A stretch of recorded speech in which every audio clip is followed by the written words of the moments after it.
Off-site from the area. I will call the meeting order, the Newman City Council and Redevelopment Agency of February 13th, 2007. Please stand for the pledge and the invocation.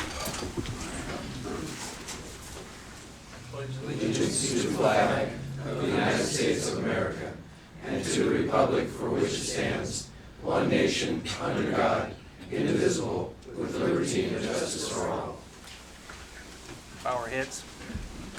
Thank you for allowing us to meet this evening. Please give us the strength to make the right decisions for the future of Newman. Amen.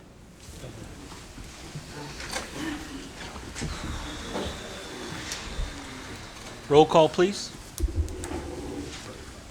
Councilmember Kate? Present. Councilmember Kelly? Present. Councilmember Crinclaw? Present. Councilmember Martina? Present. Mayor Fantasia? Present. Declarations of conflicts of interest. I believe we have any this evening. We have no ceremonial matters. Items from the public, non-agenda items. If anybody has anything that they'd like to bring before us that is not on tonight's posted agenda, now would be the time.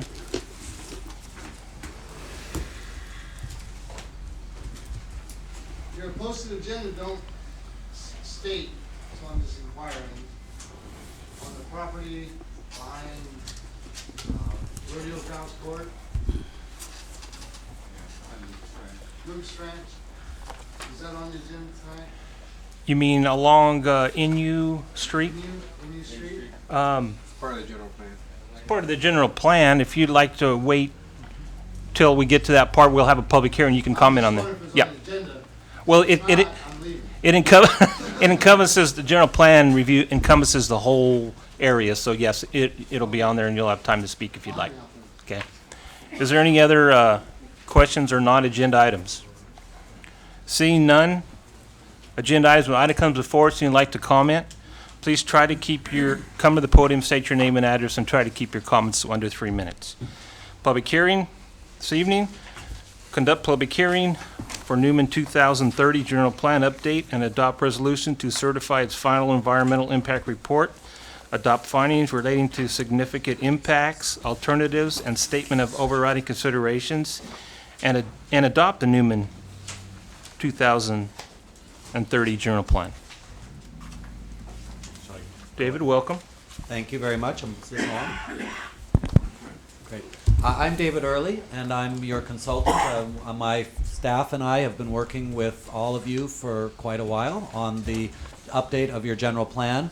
I'm going to take a little bit of time this evening and present the general plan to you and talk a little bit about the process by which it's been adopted. Then it's my understanding that the council will open a public hearing on the general plan. I'll be available both before and after that to answer any questions that council members might have. If there are questions from the public, I can try and answer those. Once the public hearing closes, it'll be up to you to decide about acting on this document. Let me remind you, and I think many of you know, and most audience members probably know, that we've been working with you to update the general plan for, I lose track of the time, close to 2 years now.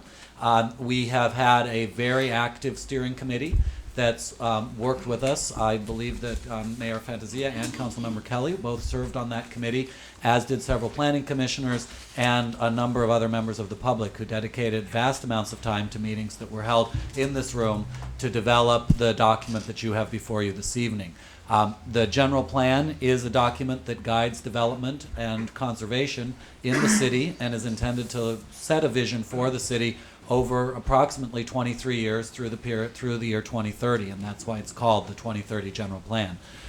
It is a comprehensive document that looks at the entire city, how the city might grow, and it is accompanied by an environmental impact report that looks at all of the environmental impacts of that general plan and its adoption.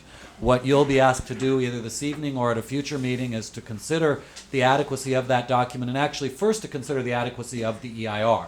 You need to have reviewed that environmental impact report and find that it is an adequate representation of the impacts that would come from the general plan, do what's called certify that EIR, and then once the EIR is certified, you can take action on the general plan itself. So you have both of those actions before you this evening.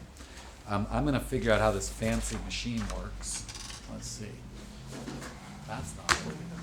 Point it up. What button do you think? Look at that. Okay. So it's just okay. So let me start by just reviewing for you what the general plan is. The courts have declared in the state of California that the general plan is the constitution for growth and development of every city. A city and all cities and counties are required to have a general plan. Every city and county has one. You have one already that's been in effect for a number of years. It's a document that sets the city's visions and goals as to where it wants to go. It defines a consistent direction for future development. It balances growth with conservation and with quality of life. And it is also a document that through its preparation and the preparation of its environmental impact report that documents baseline environmental conditions as they exist today. So it really sets a roadmap as to where to go for both development and conservation as well as environmental issues. Mike can do this. Why don't I just, can I just, yeah, if I just hit this.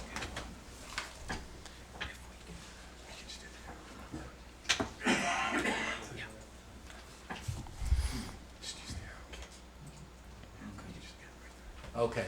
So as I mentioned, the general plan has been created primarily under the jurisdiction of the steering committee that met numerous times over the last 2 years.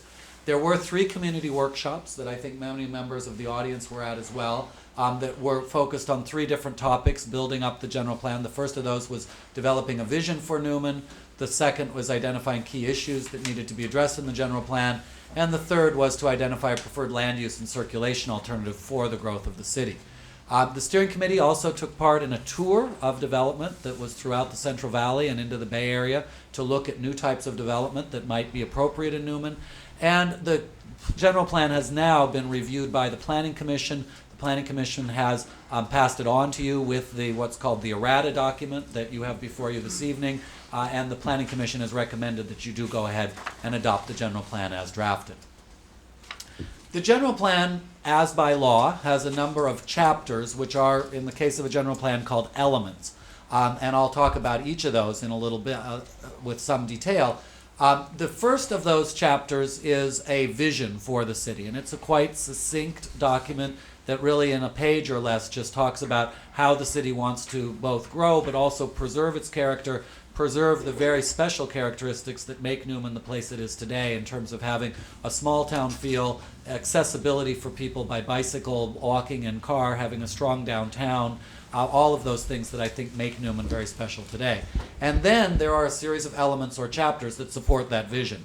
I'll talk about each of those. The land use element sets the overall direction for development and conservation in terms of changes to land. Transportation and circulation looks at the roadway network and other forms of transportation. Public facilities and services element looks at all types of services and facilities that are offered, including sewer, water, storm drainage, schools, police, and fire services.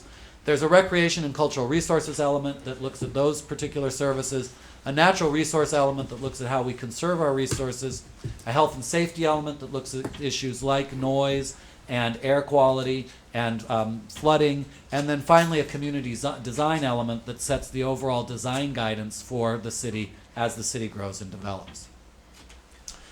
The vision for Newman that's articulated in the general plan is, as I mentioned a minute ago, one articulated as maintaining the small town character that the city has today, maintaining and enhancing the city's strong sense of community, maintaining and enhancing the downtown and making it even more vibrant than it is today, and really making the downtown the commercial center for the city. The vision talks about preserving surrounding agricultural lands, making those an important part of Newman's heritage, and it also talks about making a safe community where neighbors know each other and really support each other and have a good family-oriented place to live. The vision goes on to talk about Newman as a walkable community, a place that people can get around in not only by car but also by foot or on bicycles, a place with a range of parks and recreation facilities, both neighborhood parks and individual neighborhoods, and also broader recreation facilities for the wider city population. The vision talks about providing a variety of housing types, not only single-family homes, but homes for all types of families and all types of people who live here and work here, and also a range of employment options. And this, of course, is very important as the city grows and you have more and more commuters commuting into the Bay Area or into the more urbanized areas to also make sure that there is employment here in town. And then finally, the vision talks about providing sufficient public services and infrastructure as well. So those are the key points, and really this entire document, as thick as it is intended to support the city at meeting those 10 major elements of the vision. The land use element is the first of the chapters of the plan that goes about providing the framework in which that vision might be supported. This element or chapter guides the future use and reuse of land within the city and within the area outside the current city limits that's considered to be the sphere of influence. That is the area that both the city and the county's local agency formation commission expect that will be annexed and developed by the city under the life of this plan. The land use element has maps that show the types of land use and the intensity of land use that can be considered. Gentleman asked if it was under consideration to look at the land along Inyo Street. That, of course, is one of the pieces of property looked at because the general plan has every piece of property coded with an allowed land use within it. So if there are specific questions about any individual parcels, we can certainly look at those this evening. This land use element does recommend changes to some of those land use designations. Existing neighborhoods would stay pretty much as they are, but there would be some changes in a few areas. The general plan also recommends changing the sphere of influence boundary to allow additional residential growth over the life of this plan as the city continues to develop. And perhaps most importantly, for all new growth, the general plan land use element established requirements for what are called master plans for sub-areas of new development. So as new development occurs under this general plan, it will occur through preparation of a comprehensive master plan for each new neighborhood. This is a model that's been used with great success in the city of Turlock. We had a presentation from the Turlock Planning Department about the work they've done, and I think all the steering committee members agreed that it was a very good way to move forward. It essentially not only recommends but requires that every significant new development at the edge of town will happen in a coordinated way that makes sure that it really has the features of a neighborhood, has adequate planning for schools and parks and infrastructure, and happens in an orderly progression. This is the land use diagram, the map that is in the general plan that you'd be adopting. The area at the center, you can see the reddest areas are the areas along Main Street and Highway 33, which are the commercial corridor and the downtown. Around that, and what appears on this slide to be sort of a grayish off yellow color, are the more historical and recent neighborhoods that would maintain their current general plan designations and be maintained as they are. The brighter yellow that encircles the city on the north, the west, and the south are areas of new residential development where those master plans would be implemented. And the areas in purple and pink on the right side, the east side of the slide, are areas that either are or will be designated for industrial development and business growth in the future. And so the general plan tries to create a balance between residential development in those areas on the northwest and south of town, and maintain the industrial park at the south end of 33 today, and if necessary, allow for industrial expansion along Hills Ferry Road into the future. That's obviously undeveloped land now and would only be developed as the industrial park that exists today would be built out. The general plan, as I mentioned, does also suggest changes to the sphere of influence. It suggests adding to the sphere of influence on the south side of the city to bring it in line essentially so the entire sphere is about the same size on all sides of the city. You can see that in gray at the bottom of this slide. And then it adds two areas, which are the areas that are hatched at the top of the slide on the north boundary of the city, as the primary sphere of influence. These are the areas along the north side of town that, through mutual agreement with the local agency formation commission, the city would designate as the areas that will be next in the city's development, and then with development on the west and south sides of town proceeding after the master plans in those northern areas. The northern areas, I should mention, were selected to be the first to go under this general plan because they are closest to Stewart Road. In that sense, they are closest to the city's gateway to the I-5 corridor and have the best both regional and local connections. And the steering committee took those issues under advisement and decided it made more sense to see the next increment of development there as opposed to on the west or south sides of town. But again, the west and south sides would be designated for development as soon as that northern portion is completed. This map does show the master plan sub-areas. You can see them in the various shades of gray around the city. Each of these gray areas would have a separate master plan completed for it, and those would be processed by the city, and only one or two of those would proceed at a time in order to ensure orderly growth in the city. This lists the contents that are required within the master plan to make sure that it really is quality development and done in a very coordinated way. As you can see here, the master plan is going to need to look at detailed land use locations and types, provision of public services and facilities, the circulation design, design standards and guidelines, phasing of the development, tasks to really implement it, and an economic and fiscal analysis to ensure that it is both an economically realistic plan as well as one that's fiscally beneficial to the city. These master plans would be prepared by the developers or applicants, but then approved by the city as a condition for development under the plan. Each of the master plans would need to meet a series of criteria. There are separate criteria for the areas that would be residential as opposed to industrial or employment generating. Some of the criteria for residential uses are ensuring compatibility with adjacent uses, providing a range of housing types, providing a mix of housing types, including duplexes within single-family neighborhoods, so that there is variety of housing within all of our new neighborhoods. Being consistent with design criteria that are in the general plan, ensuring connections not only for cars but for bicycles and pedestrians, developing contiguous sections of sub-areas first so that there is orderly growth, and actually even wiring residential structures for new technologies so that those new computer technologies are available as well. In non-residential areas, there are also master plan criteria to ensure compatibility with adjacent uses, to provide amenities to workers who would be working in those areas, to coordinate with adjacent existing development, coordinating roadway improvements along the major streets serving those areas, and providing adequate infrastructure, particularly sewer, water, and storm drainage. That summarizes for you the land use element. I'll talk more briefly, you'll be happy to know, about the other elements that are in the document, but they are all very important. In the transportation and circulation element are roadway locations and standards and projects to improve and enhance roadways as development occurs. There are also policies regarding public transit, ride sharing, parking, truck traffic, and bicycles and pedestrians. The plan does include a circulation plan map that shows future dimensions of streets, with some streets changing from their current 2-lane configuration to 4 lanes, that is 2 lanes in each direction. Those are the widest streets on the map, and additional improvements as well to make sure that there is adequate traffic and adequate roadway circulation for the new development as it occurs. The general plan does also have a very extensive bicycle network in it that would be built out over time as the general plan is implemented and new development occurs, which would ensure that people can get around, as I said, not only by car, but also by bicycle throughout all areas of the city. As I mentioned, the circulation element has a truck route network that identifies the appropriate locations for trucks to traverse the city and move through the city in order to ensure that residential neighborhoods aren't unduly affected by truck traffic.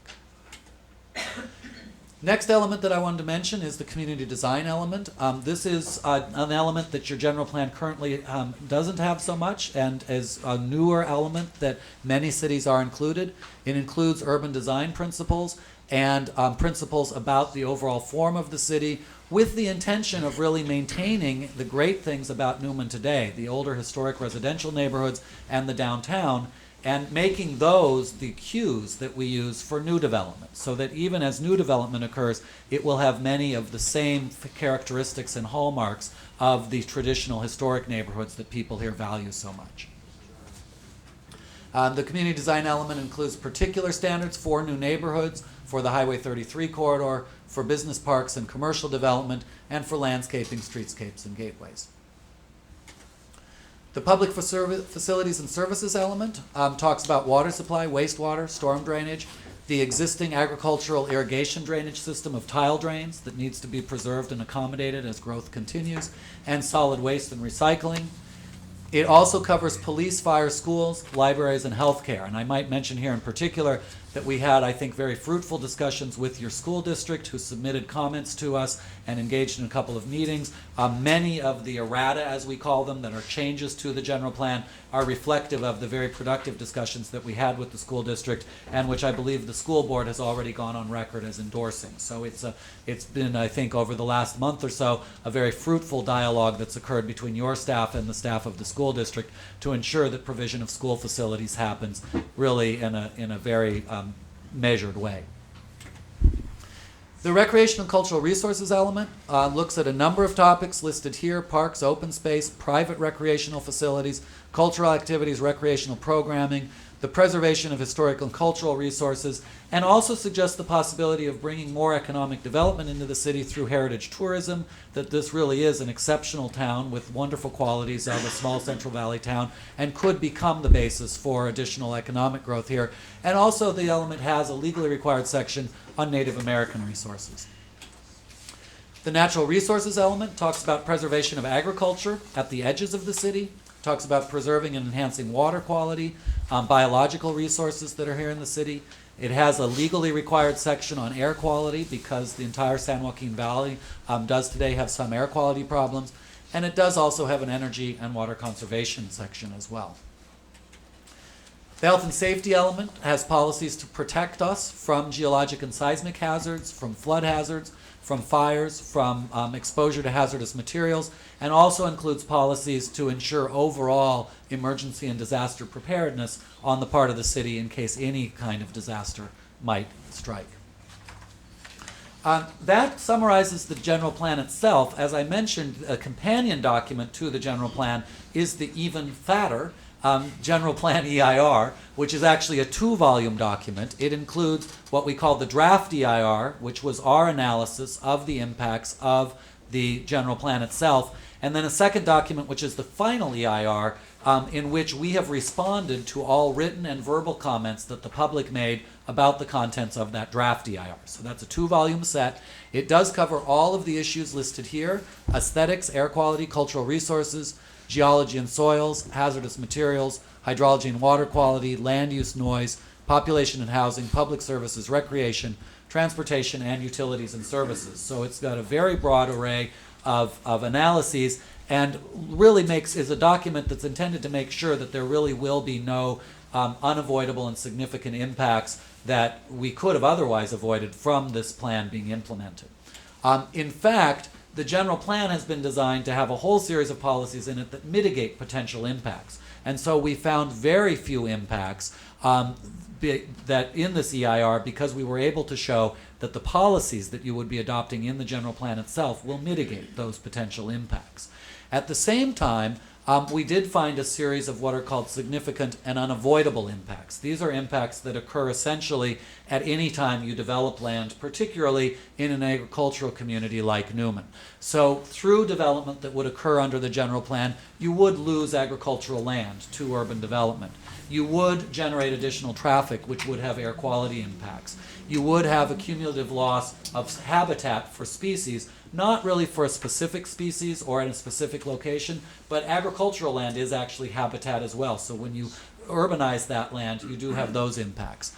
You would be generating additional noise, additional traffic through that new development, and you would be using additional water supplies. All of those need to be disclosed in public. I'm disclosing them now. They are disclosed in writing as well. And it's important that you understand those and take them into consideration in your findings when you make them this evening or at another time. The resolutions in front of you this evening acknowledge those significant and unavoidable impacts, and they essentially say, as allowed by the law, that you have weighed those impacts against the benefits from allowing Newman to accommodate additional residents, provide additional housing, and implement the goals and policies that are in the plan, and that on balance you find that there are overriding considerations that make these environmental impacts acceptable to you.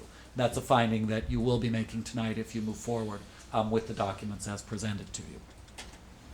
So the next steps in this process, just to conclude, are tonight and perhaps at a future meeting for you to consider public testimony and let me answer any questions you might have, and then to hold your own deliberations on the general plan.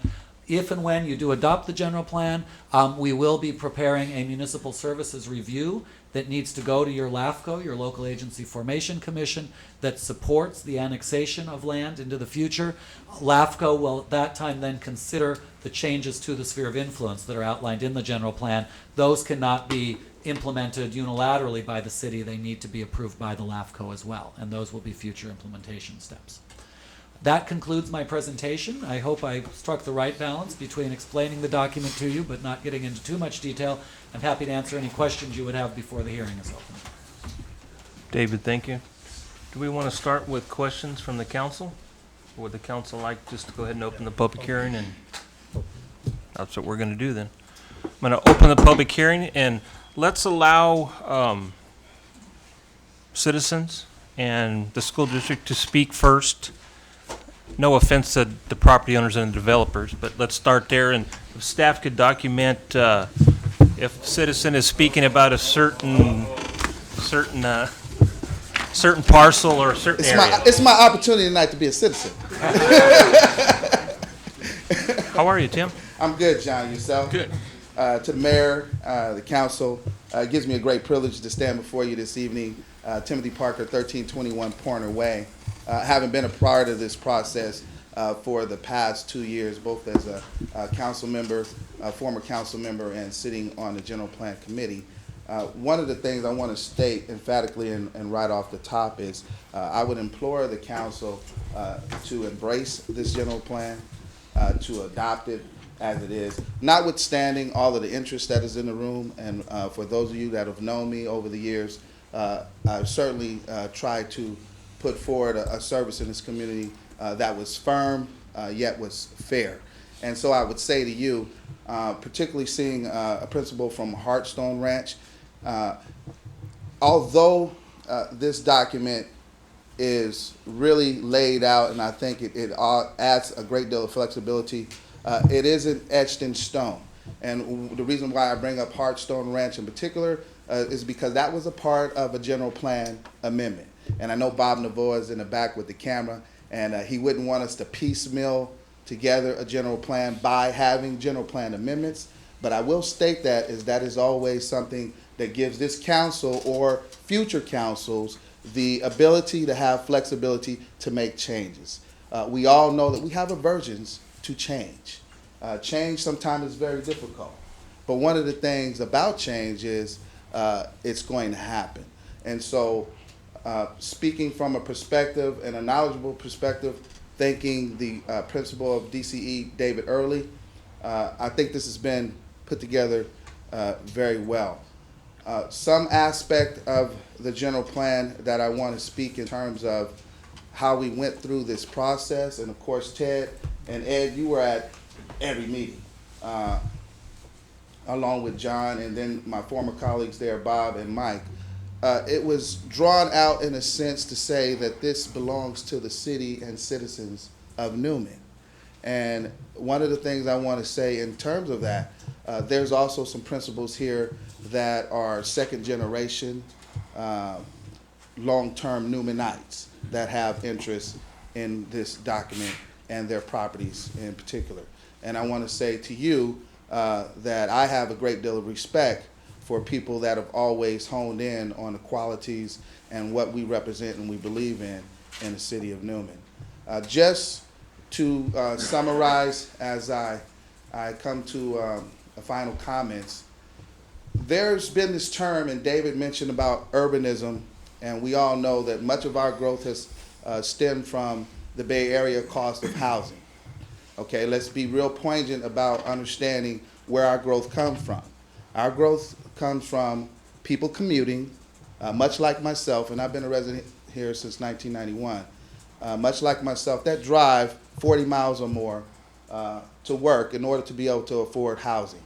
In some instances, people have gotten in their cars and they drive until they can find a house that they can afford. What we're looking for now, particularly in Stanislaus County, is a job housing balance. With the onset of the talk at the Crow's Landing Air Force Strip, what will that entail? And our supervisor happens to be here this evening, Jim DeMartini. How you doing, Jim? I can recall at the end of several council meetings, there was no mention and there was going to be no talk about housing. And that was stated here in this council chamber on several occasions. And every time I heard that, in the back of my mind, I kind of thought, you know, if I hear that again, I think at some point that will be an element. And as we all very well know, two of the propositions that have gone before the board in the Stanislaus County. One included housing. That brings to mind the Newman Crows Landing School District, and I saw Derek Solano here, representative on the board, which impacts this city.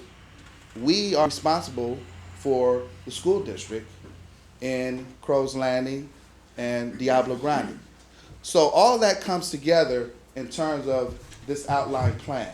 And so I want to state to this council, I think it's a very good plan. I think it's very forward-thinking. I think the city has been extremely progressive. And what we're going to start dealing with, and David, you may have heard this term, because I've heard it significantly now in planning, is what's called ex-urbanism. In other words, you know, the suburbias are the Danvilles, the Dublin, the Livermore, and now everything's coming out here on this Highway 5 corridor into the Central Valley. And you're going to start hearing the term ex-urbanism and how we're going to deal with it. I think the city of Newman deals with it really well with this general plan out to year 2030. Thank you very much. Hey, Tim. Tim, you just took the time of 6 developers, but that's... Gentlemen, would you like to be next? Comment? I'd like to comment. Please come up to the mic and give us your name, address for the record, as this is a very important meeting, so we understand what area you're talking about. Please? My name is Zach Greer, and I live at 676 Rodeo Ground Courts. I live right next to the factory. When I first bought my property, I bought it off the map and didn't know the factory was there. You mean F&A, is that what you're talking about? The dairy? Yeah. Okay. Milk factory. The noise that comes from it, smells. Sometimes it throws stuff in the air that gets all over my cars. I had a pool in the backyard that it gets all over the pool. These are stuff I'm trying to avoid.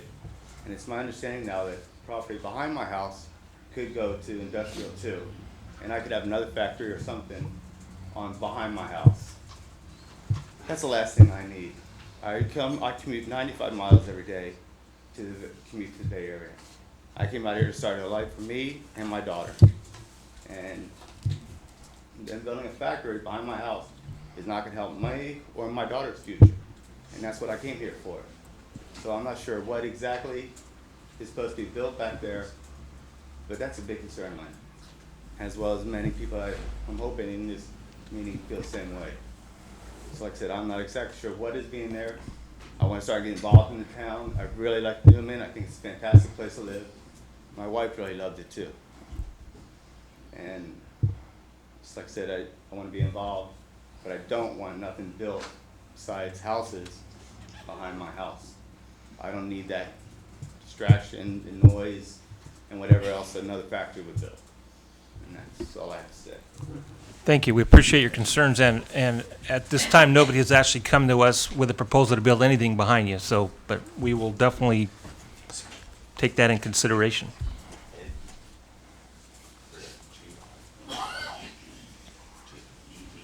My name's Alvin Brown.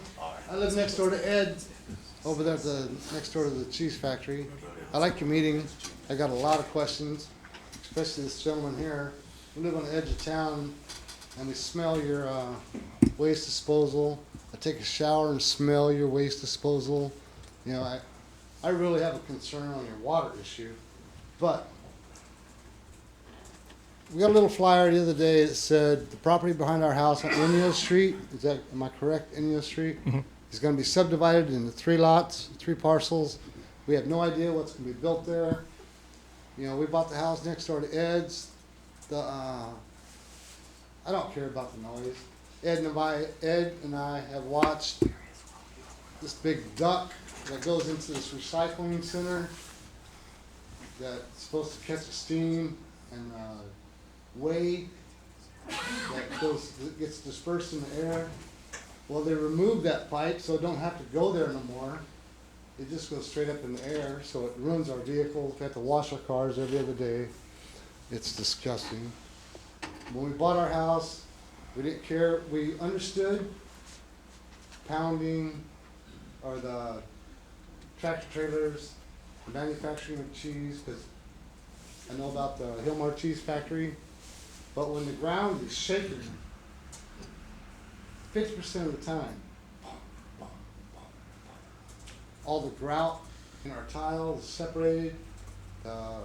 One-piece shower enclosures are splitting because you get this constant pound on the property all the time. It settles. I'm in construction. I understand, that when earth moves, something's going to take effect. We love our house. We love Newman. I was born and raised in Ceres. I don't care about commuters. I understand about commuting. But when you guys struck 10,000 population, I was depressed. I graduated high school in '71. There's 3,900 people in Ceres. 3,900. There's 35,000 today. I come this way to get to your community. My dad was a Hillmore graduate. You have a great thing going out here. But when you guys show these maps, development, you're not going toward urbanization. You're going toward what the community needs, that money. Somebody said your school district's reaching out to Diablo Grand. I love playing golf up there. They better bring their money to Newman. They're going to send their kids to Newman. That's what I say. If you guys are going to do this stuff, make sure their dollars come with it. Thanks. Thank you.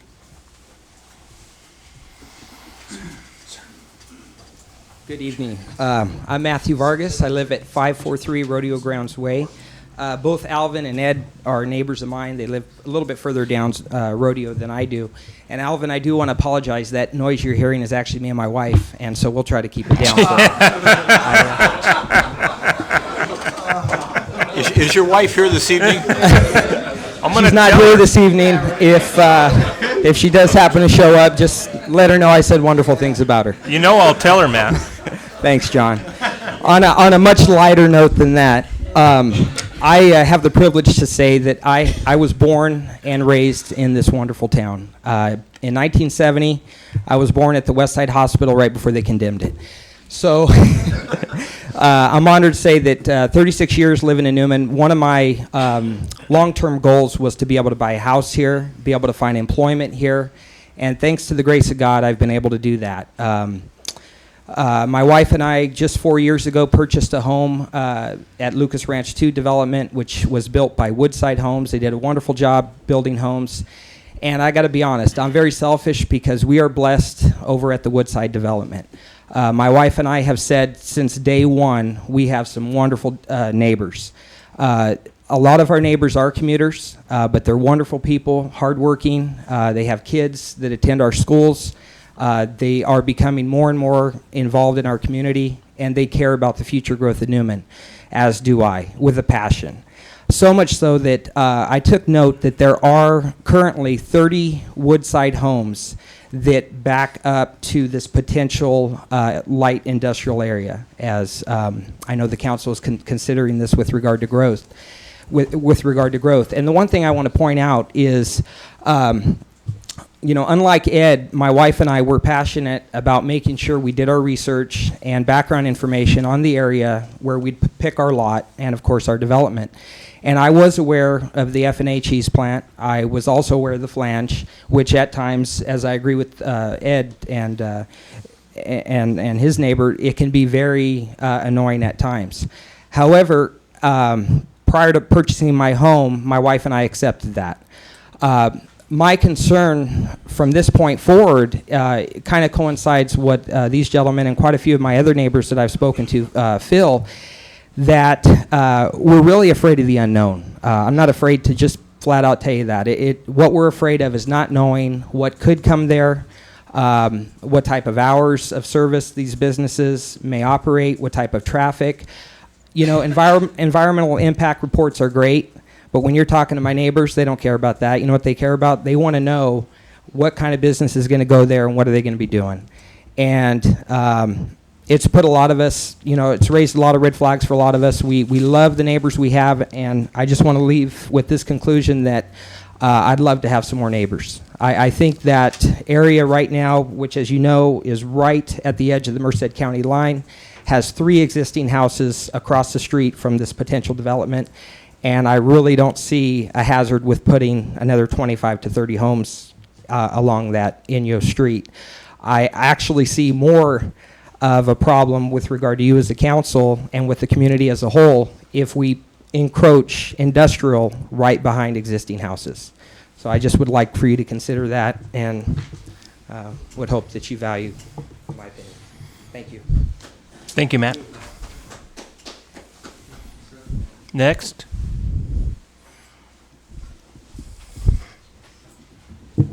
Mayor and the council, thank you for taking the time to hear our opinions tonight, and public hearing is a great process. I'm Rick Foss. I live at 662 Cedar Mountain Court, right here in Newman, and we've been here since August 1st. I'm the superintendent of the Newman-Crows Landing Unified School District, and along with Mr. Solano, our board president, we did accept the errata language and all the changes that occurred as good faith negotiations took place, as Mr. Early indicated. Thought it was a wonderful exchange of ideas and helping the school district understand, and our board in particular understand exactly how we hope to move forward in working with developers in this community to ensure that quality schools are built and will coexist with a quality community. Mr. Holland's been stating that from the first day I met him back in August, and I really believe that's more than a mantra. I believe it's the way we will proceed and work together with the development community in this area.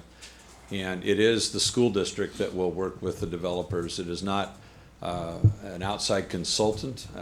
Some people have asked about that. We did hire a consultant to come in and help us kind of get our bearings straight, particularly with me being new.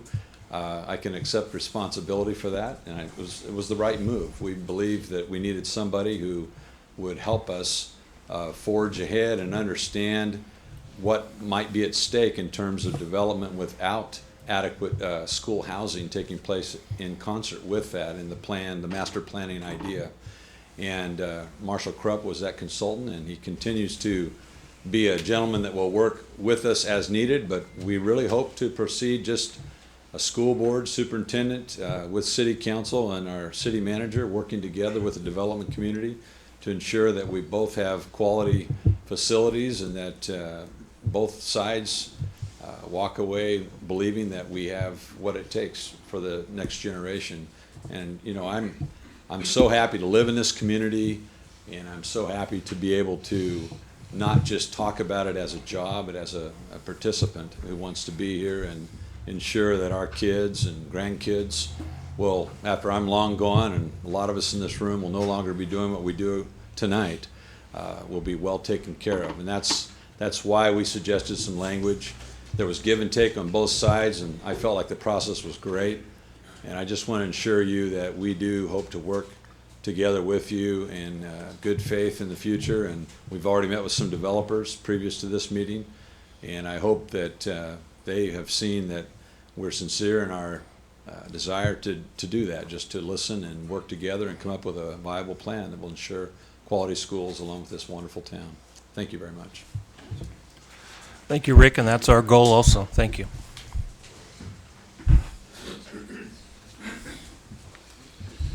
Bob Navoa, 1045 Ruth Avenue and 940 Fresno Street. First, I'd like to thank Dave Early and his group for a tremendous document. I'm very proud to have served on the steering committee, and thank the council for appointing me to that committee, and enjoyed serving with the rest of the members of the committee. I also had the pleasure of serving on the original general plan committee and approve it as a planning commissioner.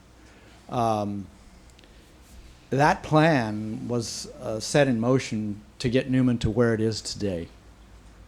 And I think a lot of people that you will talk to throughout the valley will say it was a good plan. And I can't tell you how many times people come into my place of business and just rave about what a great town Newman is. And they don't live here. Certainly a lot of people that move here just in the recent past will come in and say, gee, what a great town. I'm so happy I'm here, as our superintendent just said. And that's a plan, and that's the result of the plan that we adopted back then.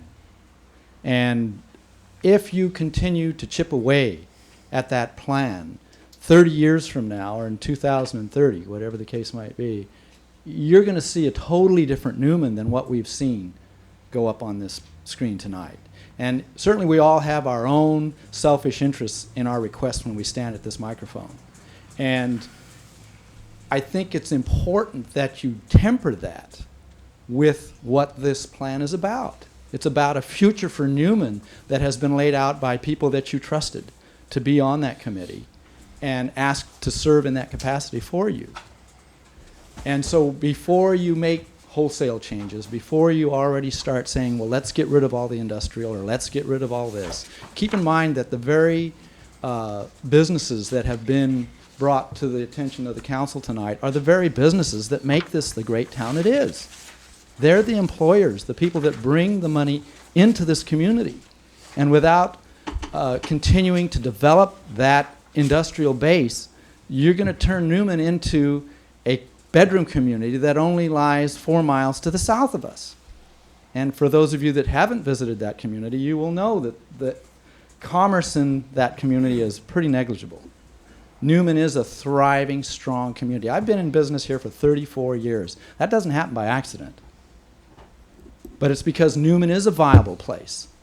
People see Newman as a destination shopping. We have customers, our service area is about a 40-mile radius out of this community. I certainly will take some credit for that, but it's also because people come to Newman for other reasons. 90% of the people that find us from outside Newman are because they were passing through Newman, stopped to have breakfast or stopped to do something else, and just happened to say, oh, gee, look, let's go try that out for whatever reason. So my final comment is, remember that the industrial area is there for a reason. Expand it as is appropriate within the general plan to continue to support growth within the industrial area so that we have jobs. Jobs are the key to the success of every community, not just residents. Thank you. Thank you, Bob. Next.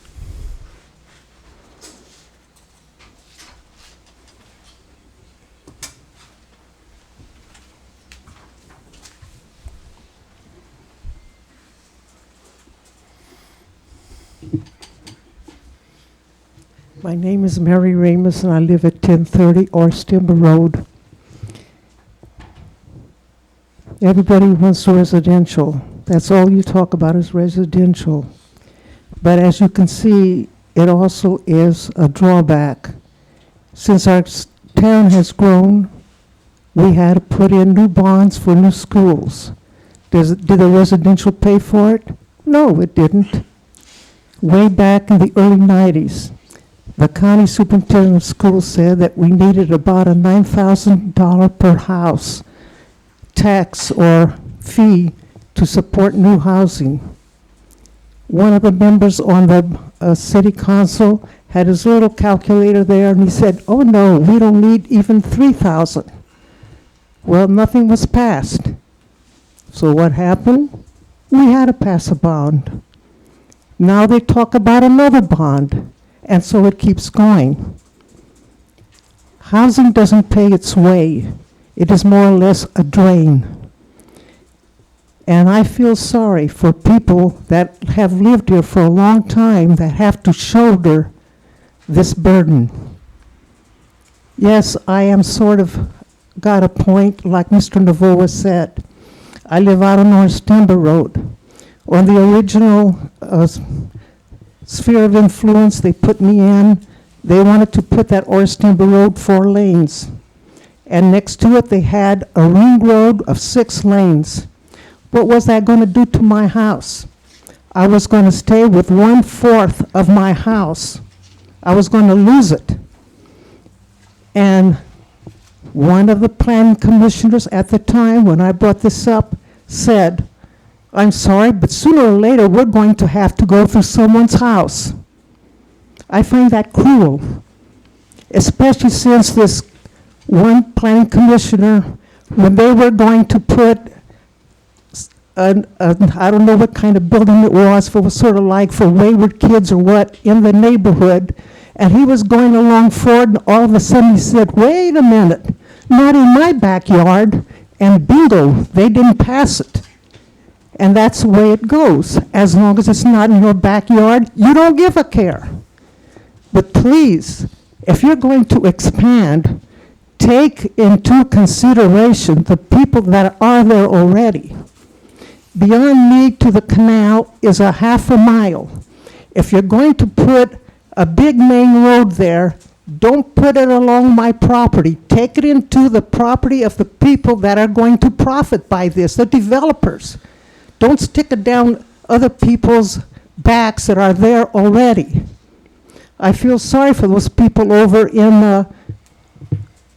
there on the south side of Newman that are talking about all the dust and noise that are going on over there, and they're afraid of more industrial things coming in. They're set. They've got their house. And whatever you put there, they're going to have to live with it or sell. And I think you need to take into consideration the people that are living there already. I just wanted to go on record as what my feelings were. Thank you. Thank you, Mrs. Rims. Other comments?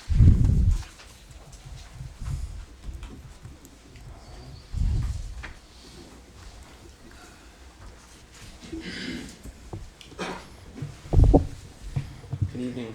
Mayor Fantasia, members of the council. My name is Kevin Stone. I'm the Government Relations Coordinator for the Building Industry Association of California, 1401 F Street, Modesto, California, 95354. And I appreciate the opportunity to address our concerns this evening in regards to the general plan in its current state. As we all know, it's the duty of California State Legislature to pass laws regarding schools and their financing. And while an individual builder does have the right and the ability to go above and beyond what is required by law within the confines of an agreement with the school district, enacted legislation is in place to govern the fair and equitable financing of schools. SB 50, adopted back in 1998, which I'm sure everybody is familiar with, establishes a program for assessing school impact fees against new development. The legislature expressly provided that SB 50 fully occupies the subject matter of requirements related to school facilities levied or imposed in connection with or made a condition of any land use approval.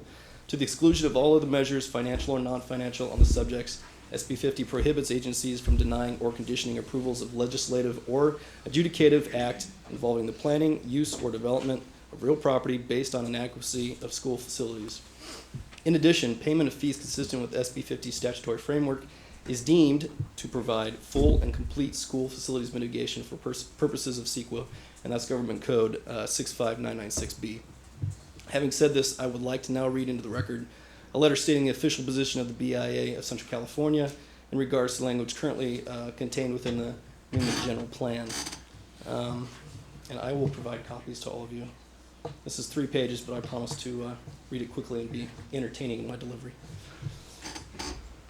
Dear Mayor Fantasia and members of the Newman City Council, the Building Industry Association of Central California, BIACC, respectfully requests that you consider the following comments related to the proposed action by the City of Newman to modify the city's general plan regarding school facility mitigation. The proposed modification would require, among other things, that builders contemplating projects in the City of Newman be required to enter into a separate agreement with the Newman Crows Landing School District for mitigation of the impacts of new development. So that we are clear, the BIACC shares the sense of responsibility that certain of our members have expressed related to the need and quality of school facilities to support new home building projects within Newman. We understand that quality schools and quality school facilities are a selling point to the new homeowners, and nothing referenced in this letter should be perceived as an attempt to preclude the school district from entering into agreements with builders or land developers who voluntarily choose to mitigate impacts in the amount above that which is required under the law. However, the proposal to amend the general plan currently being considered by the City of Newman in part would make the requirement of an agreement with the school district compulsory, and on its face appears to be a condition of development. Government Code 65996B, which was referenced earlier, is clear in that the payment of school fees within the parameters specified by state law is deemed to be full and complete school facilities mitigation. Because the California legislature has determined school facilities finance to be an issue of statewide importance, the legislature has enacted laws to establish a financing regime. Including general plan language counter to the current state of the law will render the city's proposed land use constitution unenforceable, and of dubious constitutionality. By way of background, in 1998, the legislature enacted the School Facilities Act of 1998, Senate Bill 50. By an overwhelming margin, the act enables school districts to combine various forms of local revenue with revenue generated through statewide bond measures for use in developing new facilities or improving existing infrastructure. Senate Bill 50 was supported in the legislature with near unanimity and became a 1998 ballot initiative that was approved by millions of California voters with a comfortable margin. The proposed amendment would disregard the law and the will of the voters. The most recent statewide school facility funding measure, Proposition 1D, was approved by voters in November 2006. This measure provides for the continuance of state matching dollars at an even higher increment than previous allowances to local school districts.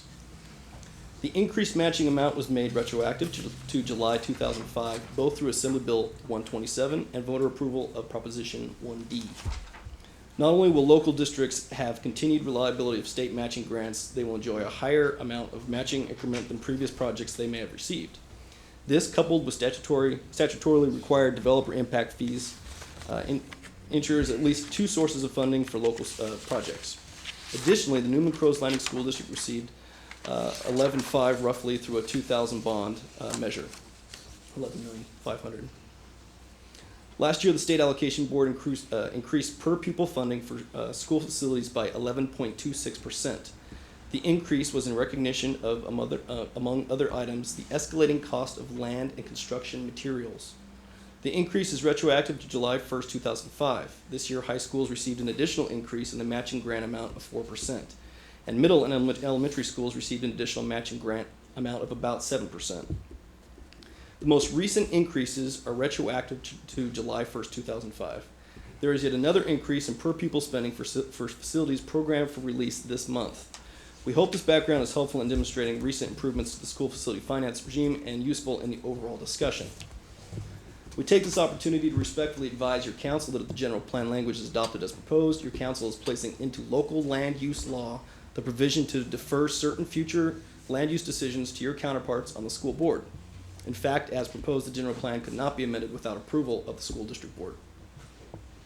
Because the general plan is the land use constitution for Newman, if the language is adopted as proposed, this association and others will unfortunately be forced to seek the necessary legal remedy to clarify the current state of law in order to protect our members from being exploited for additional mitigation measures developed outside of the current finance regime.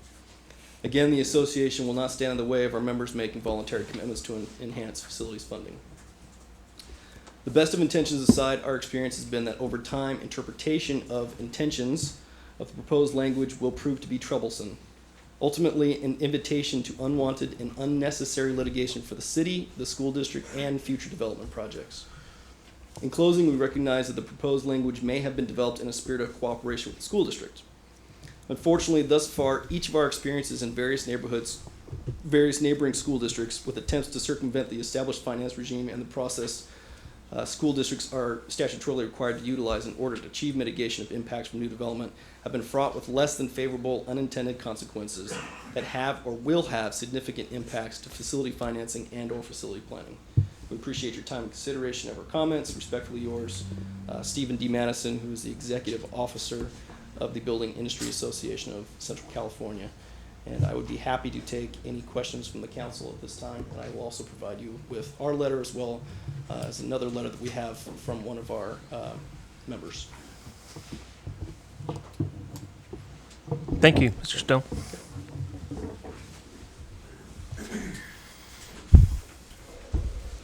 Further comments?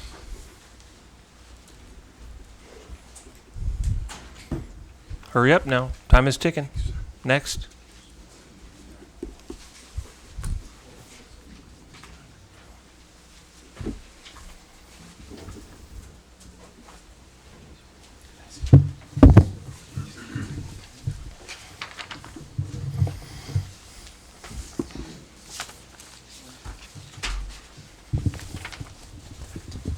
Good evening, council members and mayor. Thank you for the opportunity to address the council this evening. My name is Don Coast, 17 East 6th Street, Tracy. My family is restoring the Patchett's Ford building. We also own the Patchett's used car lot and the Simon Newman building and have purchased vacant downtown property for future parking and commercial development. We have made a long-term financial commitment to the city of Newman. We also own property that is next to the high school, middle school, to the existing community, and in close proximity to downtown. And I have a few general comments I would like to become part of the record. My family has invested several $1 million into downtown Newman. We are repairing and improving buildings which over the decades have fallen victim to neglect, abuse, and excessive deferred maintenance. We have dealt with collapsing roofs, pigeons, asbestos, toxic soil contamination at these locations. Our goal is to create building restorations that we and the citizens of Newman can be proud of for years to come. Saying that, I am distressed as to the way the general plan is designating the future. The proposed general plan is designed to assure that new development for the next 10 to 15 years occur only along Stir Road. This, in my opinion, will have a severe negative impact on downtown Newman and the community as a whole. My first concern is that the proposed general plan creates a plan that is coupled with many elements of a specific plan. Specific plans and general plans are supposed to be different documents. A general plan identifies the community land uses for the next 20 to 25 years. It colors the maps and specifies the location of industrial, residential, and commercial zones. It has short discussions of goals and objectives. General plans are adopted after many community debates and exchange of many ideas, as has already occurred in Newman. A specific plan implements the general plan. Specific issues such as schools, circulation, police, fire, sewer, water, drainage are addressed in more specific detail. A financing plan is part of the specific plan. It answers the questions of how to pay for the needed infrastructure. The method of financing is usually a combination of Mello-Roos and builder impact fees. Specific plans are generally approved after many community meetings and debates. Neither the general plan nor the specific plan gives any permission to develop. From the specific plans comes a series of subdivision plans which are first considered as tentative maps and then serve as a final map. Only upon the recordation of a final map and the signing of associated development agreement are subdivisions granted. The general plan before you tonight, in my opinion, short circuits the process. There has been no discussions of specific plans by the people of Newman. Yet the area best for Newman has already been decided, with no public input or consideration. Outside of these exclusive areas, no other specific plans can be considered. What has built in that all future development for the next 10 to 15 years will occur along Stir Road. Period. No others need apply. If you adopt this plan as presented, you will see specific plans and subdivision plans, but only at Stir Road and Highway 33. It will take a general plan amendment to even consider anything else. And after all the work we've gone through the last few years, who's going to want to amend anything for the next 5 to 10 years? That's a rhetorical question. I don't expect an answer. My next concern with this plan is why can't infill and adjacent properties be considered without a general plan amendment? When we first considered investing in Newman, we were told that the restoration and revitalization of downtown were a high priority to the community.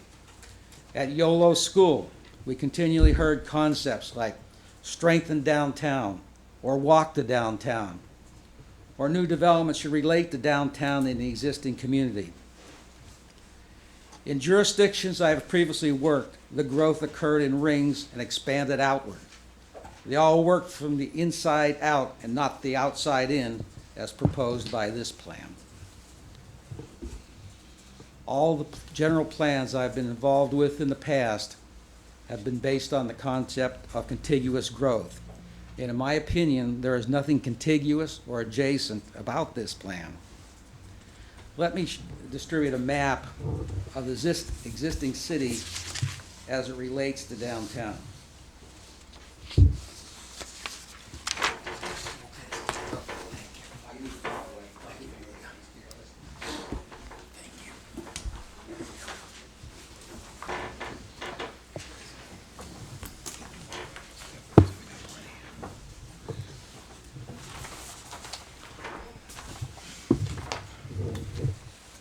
The red area that we have included is what we think as the infill area.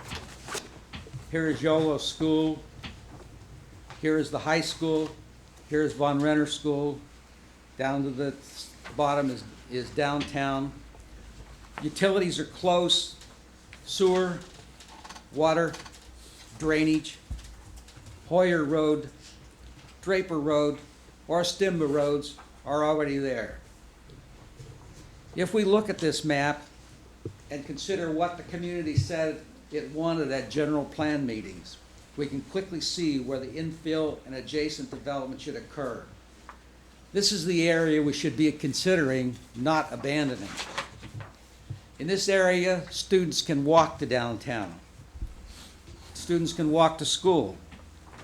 People can walk in a lot of directions. People can ride bicycles and won't be crossing Highway 33. And my next concern is the designation of future specific plan areas identified as areas 1 through 10 on figure 1, LU4. Why are the 10 areas identified as lumps around the community instead of logical growth rings? How can any areas at the far reaches of Area 3, and that's way out on Stir Road next to the canal,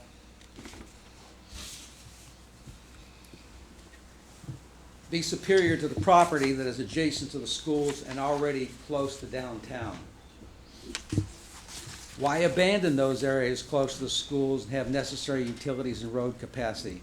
Why plan to funnel so much traffic through Highway 33 Stir Road intersection? The next question is, how are we going to pay for infrastructure? For the past 20 years, most communities in California have paid for infrastructure through a combination of builder fees and Mello-Roos fees. Yet as I drive around Newman, Patterson, Tracy, and the west side of Stanislaus County, I see subdivision signs that advertise no Mello-Roos in Newman. These signs tell me that those subdivisions have not been paying their share of development cost. They have simply been chewing through community assets. Nothing's been put away for the future, and now the well is dry and big dollars are needed. Every parcel should pay its fair share regardless of when or where construction takes place. 15 years ago, I was chairman of the Tracy School Facilities Planning Task Force. Builders, the community at large, the city, and the school district came together to determine what schools are needed and how they should be funded. As a result of that cooperative effort, Tracy has new schools phased in as they are needed. Recently, we worked with Patrick Sweeney, the Patterson School Superintendent, to fund and build new schools. And Patterson has necessary schools to serve the community. We worked with George Lambert, the city manager of Patterson, to develop a plan to fund needed infrastructure. Patterson now has an aquatic center, adequate sewer, water, drainage, fire protection, and new roads. When we purchased the property in Newman, we immediately talked to Roberto Salinas, the former superintendent of Newman, regarding funding for construction of schools. So where are we going with all this? First, I think we should uncouple the general plan and the specific plan. Let the council decide and the community decide the best specific plan and decide what is best for Newman. Every specific plan should be considered and adopted after wide community discussion and debate. There should be no designation of preferred zones until all factors are considered. How do we know that Star Road is the best place to put all the community eggs for the next 10 to 15 years? No one has specifically talked about it. Shouldn't the council consider the merits of lands near schools, the community, and other utilities? Shouldn't infill be important? Are there better options or modifications than Star Road and Highway 33? Maybe there are, and maybe there are not. How do we know? Shouldn't the community, the Planning Commission, and the council at least hear all other alternatives before a decision is made? Shouldn't all specific plan options be considered side by side before it's decided what or which is best for Newman? And shouldn't financing be at least discussed before jumping one way or another? What are the items for infrastructure needed? How much will it cost? Who will pay for it? How will it be phased in? And finally, shouldn't the community concerns developed at ULO School be considered? Otherwise, why did we waste our time? This is an important crossroads for the Newman community, and shouldn't we take the time to do it right? Thank you for your consideration and the time before you. Thank you, Don.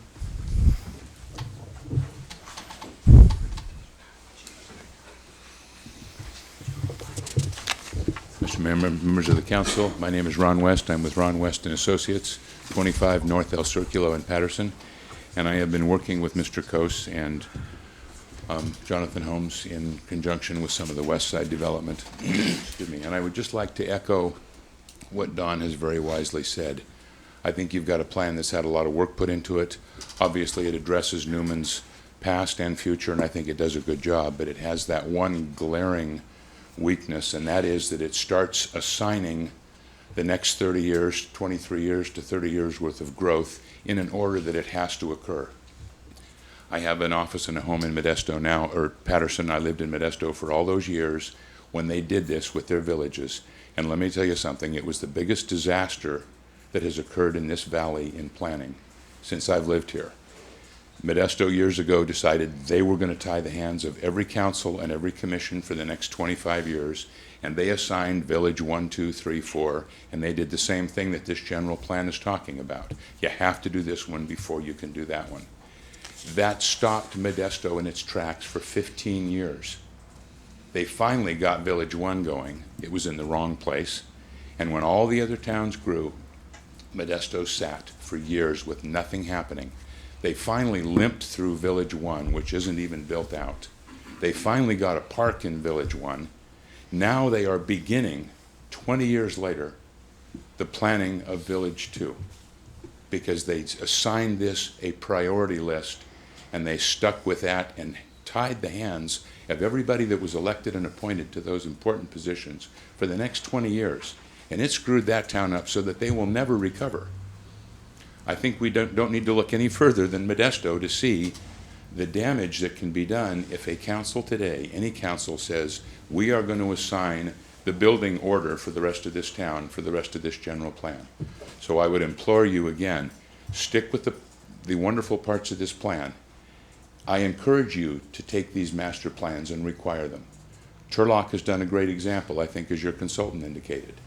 But Turlock did not assign it Village 1, 2, 3, 4, 5 and say Village 1 has to come before Village 2. That's the real critical difference between what Turlock did and what Modesto did. Please don't make the same mistake that Modesto did. Take the advantages that Turlock showed can be done. Allow these master plans to come to you when the infrastructure, when the growth, when the economy, when the projects are appropriate, and give this council and future councils the opportunity to look at those, not set them aside for 20 years because they're not in the right order.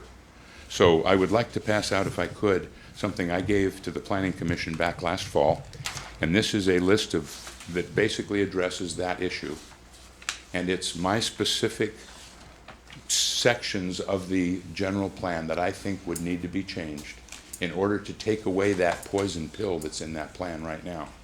The other thing that's in this package, real briefly, is a copy of the spheres of influence of all the other cities in the county, addressing my concern that your general plan, your draft general plan said, we are required to have a secondary sphere. You are not required by LAFCO to have a secondary sphere. Nobody else in the county does but you guys. LAFCO, I understand, would like you to keep a secondary sphere because your sphere is large. But law does not require it, LAFCO does not require it. That being aside, as long as you understand that that sphere needs to be flexible along with the order of growth, you need to allow somebody to come forward this year or next year or 5 years from now with a great plan that'll just blow your socks off and bring it to you. But if they're not even allowed to talk about it or even submit it or show up and talk to you guys about it, you won't even know it's there. And what'll happen is what happened to Modesto, and nobody did any planning because that was the only thing that could happen. So everybody else who was 10th in line went somewhere else. So I would encourage you, adopt your plan, but take the poison pill out of it, and I'll pass these around that would show the specific sections of that plan that I think would need to be amended to allow that. Otherwise, I think it's been a great effort. The maps of the spheres are in here just for your reference, and how you deal with that, I'm not sure is critical, but don't tie the hands of everybody that comes between now and the year 2030, and I think you're going to continue to be a great town. Thank you, Mr. West. Thank you so much. I'll be glad to answer any questions. Thank you for your time. Thank you.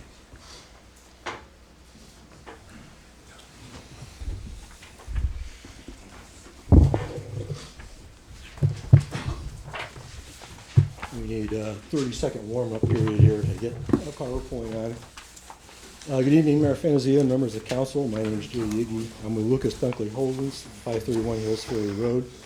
Also in the audience tonight is Doug Lucas and Art Dunkley, and Jeff Berberich from the firm of Kim and Horn. Principal planner of that firm is helping us out with the technical aspects tonight. I appreciate the comments. Jay, excuse me, could you pull the microphone up a little closer to you? Sure. Just a little difficult to hear.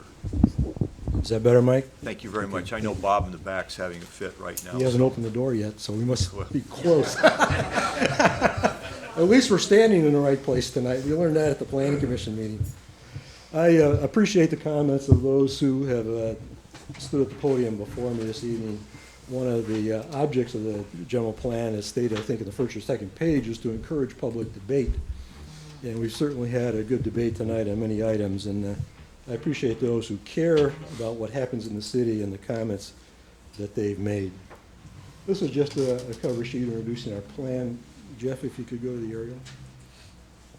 We'll use the aerial to show you where our plan is. Stewart Road's up here at the top. This is the Tartaric plant, Hills Ferry Road, Merced, Canal School, Inio's down here. The piece of property that the first couple of speakers were talking about is the piece right in here, the light industrial. The yellow line is the county line. This is the sewer wastewater treatment plant. And along this side here is the Newman Wasteway. If we could go to the next slide, please, Jeff. This is simply an extrapolation of the proposed land use plan from the general plan, which we've overlaid with our project. So we took that base sheet, and the red lines that you saw on the aerial are now the orangish yellowish lines out here. They actually were dark orange when we started. You can see that this portion of the site is shown as industrial, while the portion on the other side of the county line in Merced County is shown as ag. We'd like to make a couple of points tonight. The first point we'd like to make is that we don't believe that industrial is the best designation for this site, and for several reasons. Number one is that we don't feel that industrial is compatible with the residential uses along Canal School Road and Hills Ferry Road. We also noticed that this is not prime agricultural land, industrial land. In talking to industrial users, we find that this is just too far from I-5. As they drive down I-5 from the north to the south, they have plenty of opportunities for industrial development much closer and adjacent to the freeway. You can see that in Tracy, you can see that also in Patterson. We also know from a little survey that we did, and we compared general plans to what was actually on the ground, that in the cities of Mountain House, Tracy, and Patterson, there is a total of 2,800 acres of industrial land that's available for development today. Now, we know that Crow's Landing will be coming online fairly soon. We don't know exactly what the size of that's going to be. We've heard all kinds of different numbers. I think we can say safely that a minimum number that will be in Crow's Landing is 800 acres. So when we put that all together, we've got about 3,600 acres of industrial land along the transportation corridors on the west side that we would be competing with if we had industrial land here. Well, what's that mean? It means it takes it a long time to be absorbed. And we also know that, that the Crow's Landing folks are saying up to 15 years just for them. And our concern is that we'll have users that come into this area that wouldn't be what we would call our Class A users. That we'll be developing users that are a little bit more basic, and that's really what we want to see in the city of Newman. Okay, if we could go back, Jeff, to the aerial. I'd like to just speak for a couple minutes about the facility needs of the city. We know that identifying the facility needs, what the demands are, and coming up with how those needs will be met is a process that's ongoing. The city has a couple contracts with very good consultants to do their sanitary sewer as well as their storm drain. And we will need those reports to fully understand what the impacts of the facilities are and how we can address those impacts. But there are a couple of things that we do know that are very obvious, and I'd just like to share those with you here for a couple of minutes. We know that up here adjacent to the wastewater treatment plant, in this area right here, there's about 150 acres of alfalfa fields that in a report that was done late last summer by the city's consultant of Ecologic, they identified as a potential disposal field expansion for the existing disposal fields at the city. This is the existing lake, and this is where the new lake's going to be. So you can see it's a very logical place where there'd be additional disposal field because it's right next to the existing disposal field as well as the proposed lake.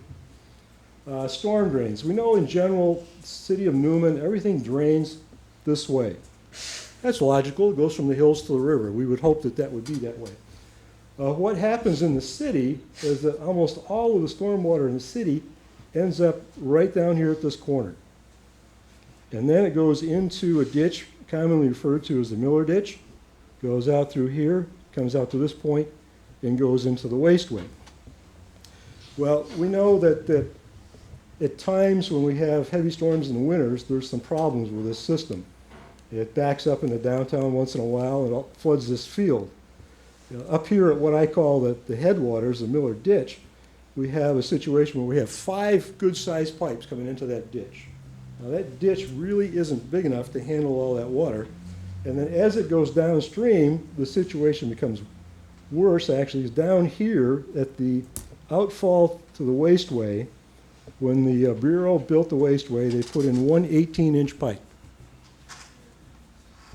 So you got 5 pipes up here going down, one 18-inch pipe going into the wasteway. And there's some serious problems with that. We feel that right now that with the overcapacity of the system kind of works, but any more development to it, any more development in the city really shouldn't be done until there's some major improvements to that ditch.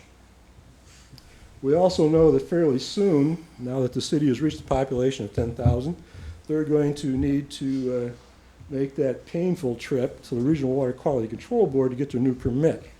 I can attest to how much fun that is because I've done that. I spent the last year and a half working with the regional board.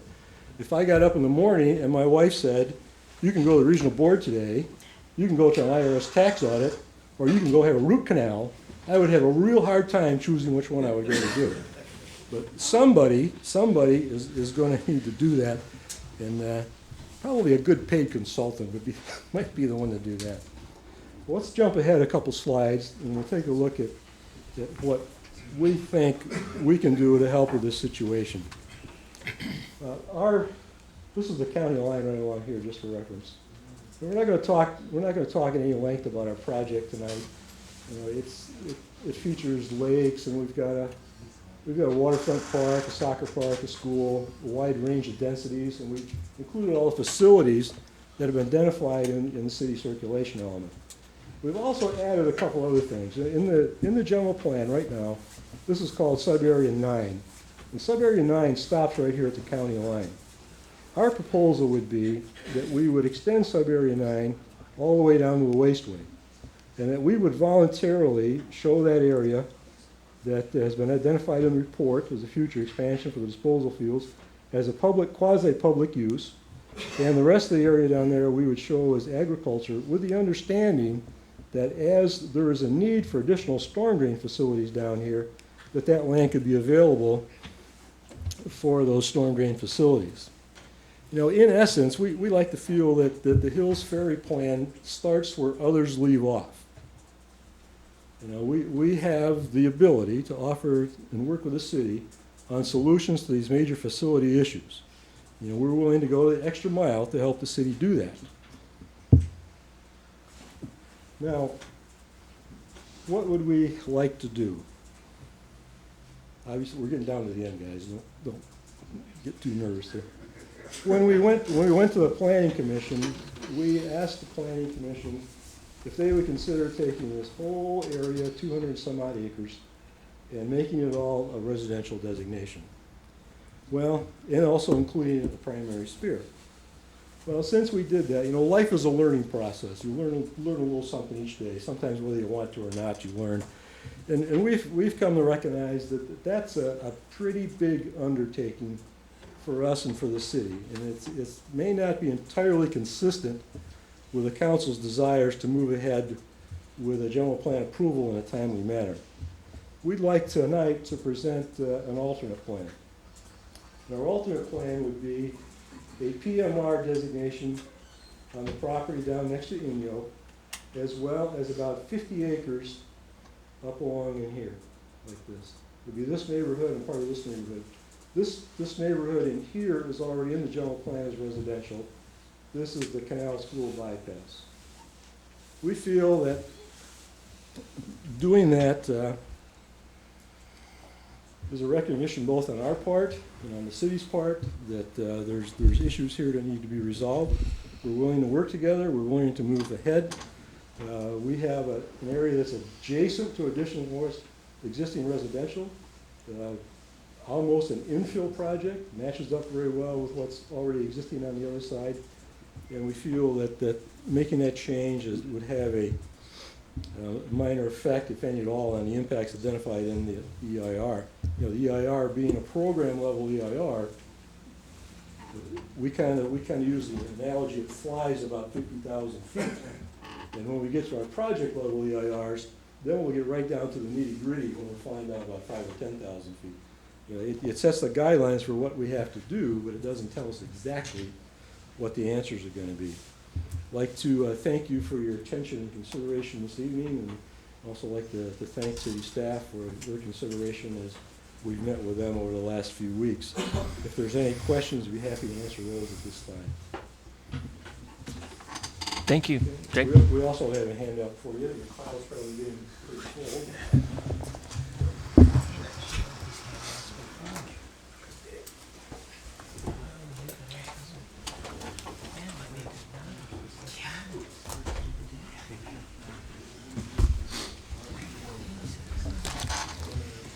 My audio-visual specialist is going to put a one-slide PowerPoint up here. Here we are. Mayor Fantasia and members of the council, I'm Peter McDonald. I'm here with Nancy Buchholz. Nancy and her husband are the owners of a trapezoidal-shaped parcel of 50 acres. It's located along Stir Road. The general plan bisects the property with 15 acres shown as planned mixed residential, 35 acres shown as industrial. Nancy has owned this property for over 35 years. Her family connections in Newman go back from way before that.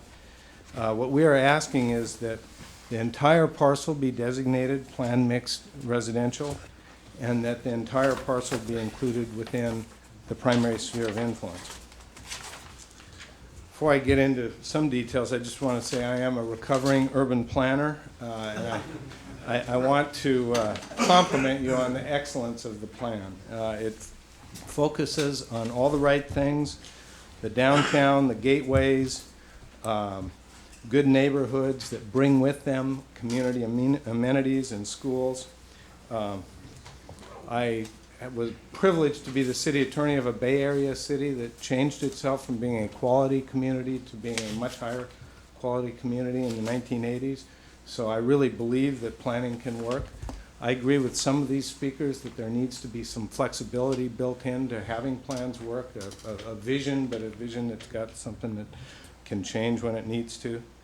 And I actually have kind of a positive story, because when I started working with Nancy on this project, which it wasn't that long ago, it was in about October, my office manager has parents who were looking for a place to live that was close to the Bay Area where they could drive to their grandkids but not have to live in the big city. And they were looking at Tracy and Patterson and Lathrop. I showed her the general plan and kind of described it and said, you ought to have your, and I had described the downtown and said, you ought to have your folks at least take a look at that. Well, they came here, they looked at it, and literally she came into the office Monday morning and said, you know, my mom and dad just put their house on the market and said they're looking for a place in Newman. And a big part of what sold them was the plan. There's a vision there that they really think they can live with, and they won't be commuting 50 miles except to see the grandkids. While the general plan got a lot of the big things right, it did get one detail wrong. To bisect the Blue Coals property this way is functionally, it's just unworkable. From a helicopter view, it's real easy to take a look at McClintock Road and draw a straight line. But from the situation of the property owners, the county zoning is 40-acre zoning. So they can't subdivide that parcel into a 15-acre and a 35-acre parcel. They're kind of stuck with the one-size parcel. So a developer, they couldn't just kind of cut off the 15 acres and then wait for the eventual development of the remainder of the property. They'd have to sell the whole property as a unit. It's very clear from their conversations with developers they're probably not going to get anything extra for those 35 acres, or not much to speak of. And it's actually a burden to the developer, because if he buys it, he's stuck with the same problem they are. He can't subdivide it. So at the very moment he buys it, he buys a problem, because he has to go back and ask the city to amend the primary sphere of influence. And when the city has to go back and stand in front of LAFCO, it's their primary sphere of influence once it's adopted. And so it just creates a major problem for the property, and it's not fair to do that to a long-term property owner. Again, the original planning recommendation was to continue the residential further down Stur Road. I don't know that Nancy and Ron are in any hurry to be in the development, but they definitely would like to have that be residential and primary sphere of influence. And Stur Road is really essential to the future of the community. It's the north boundary, but it's also the gateway for 16,000 people every day, vehicles every day. This is the face of Newman. And it's really important that this be fully finished, that it be attractive, that it be uncongested, and that it be under city control. It will make a better border if you have the kind of residential where you get the sort of sound wall with nice landscaping. You've seen that. Hopyard Road in Pleasanton would be one example, but there are good examples of it.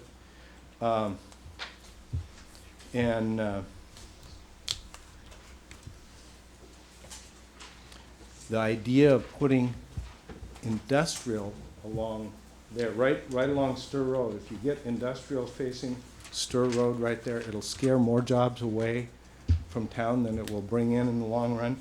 You're on the right strategy, which is to build a quality community. We're not in a rush to have you get to this property, but we definitely want to be included in the primary sphere of influence as planned mixed residential. that would be fair to Ron and Nancy, and I think it would be in the long-term best interest of the community. Thank you. Are there any questions? Thank you. Thank you.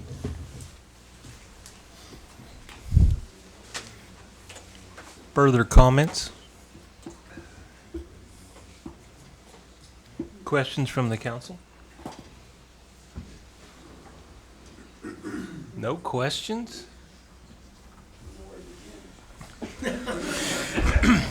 Well, obviously, there's been a lot of information brought to us tonight. A lot of things to possibly consider. A couple letters that concern me. So I would be in favor of continuing this to the next meeting, which our city attorney has just recommended that we do for 2 weeks from now. I mean, to get some better clarification on a couple letters that we received that could possibly be a concern. So I don't know how the rest of the council feels about that. I concur. If I may, I would just want to clarify whether you're closing the public hearing before you take an action to continue the item. Oh, we haven't closed it yet, no. We're just asking for some comments from the council and see how they feel, and I'm just relaying what our city attorney mentioned to me about the letter specifically from the BIA that he was a little concerned about. That's fine. I just think we should be clear with the public before you finish the action today, whether the hearing is remaining open and implicitly there would be further public comment at the next meeting, or whether you're going to close the public hearing and just bring the item back for your own discussion at your next meeting. What, I would close it. close the public hearing, and I would, like to address some of the questions that were asked, that were brought to us tonight. Some of the, would that be, what do you think, Michael? Well, we'd like to, get some direction from you as to which questions you would like us to answer.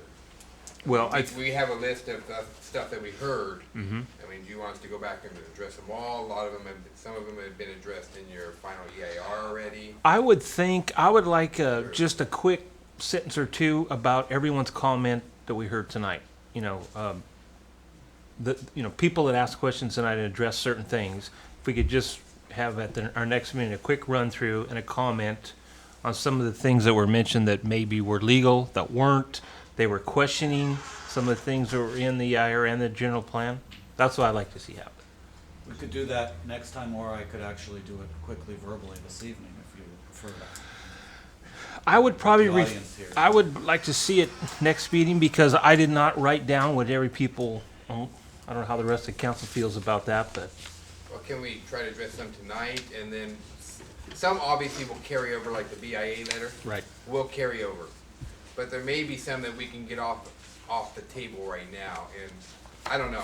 I'm asking the council How's the if rest of the that council sounds feel about amenable, that? maybe we I might suggest similarly that we try and give a brief response to all the comments, and then council can point out any in particular other than the BIA letter that you want to Okay. be sure are brought back for next time. How's the council feel about that? You want to hear them tonight, or you want to specifically get a list of comments that people made and have them individually answered by staff and the consultant?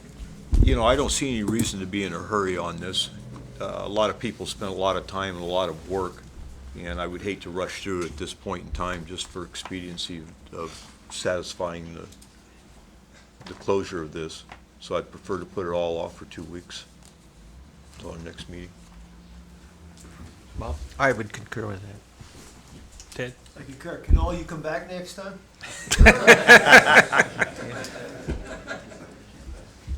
Ed? I concur. I'm just a little bit, I think, that too. I'm kind of taken aback by the BIA's position, but I understand it. I almost feel like we're being threatened already, and I don't like that feeling.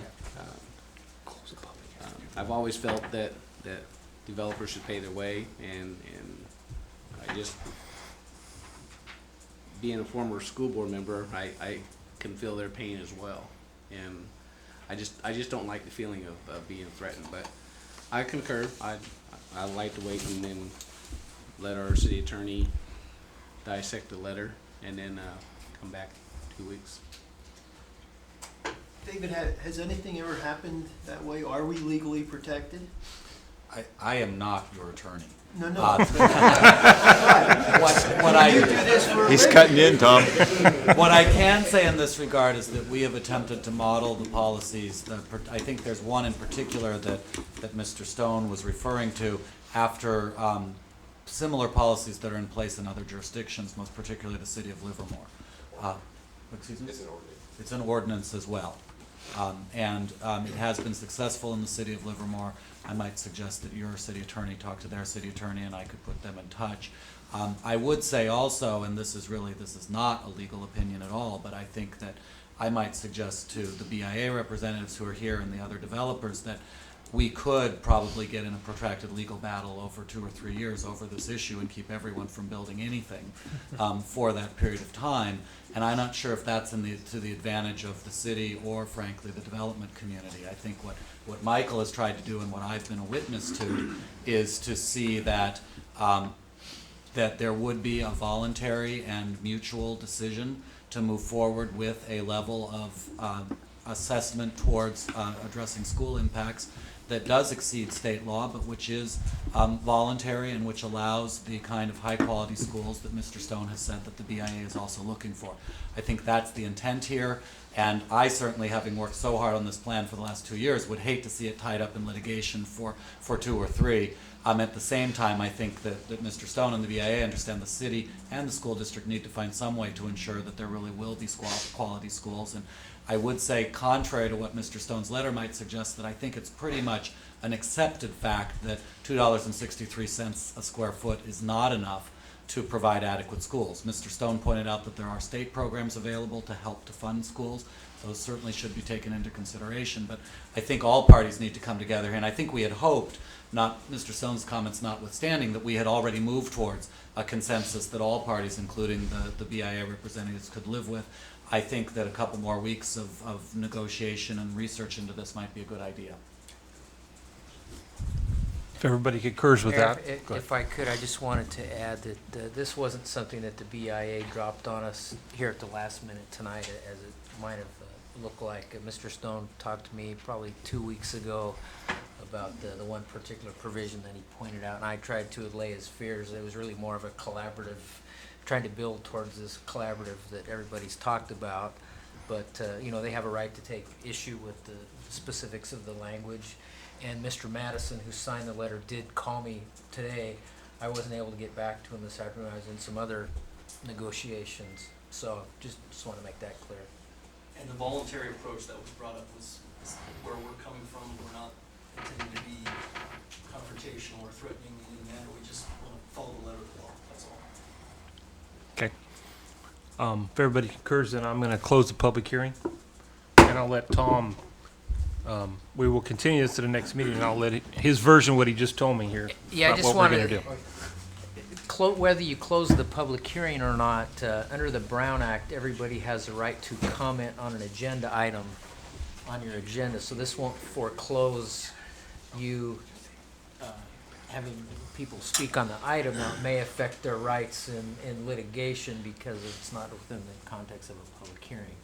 But it's not a point where you show up next week or in 2 weeks and refuse to take any comment. Right. You can limit the comment, but you can't refuse to accept any comment. Absolutely. Does everybody understand that? Okay. With that, we're going to move on to our consent calendar. Approval of warrants, approval of minutes of the January 23rd, 2007 regular meeting. John, Can we you take want- a break? Yeah. Okay, well, yeah. I was just watching the clock, but he told me. Derek? How are you doing this evening?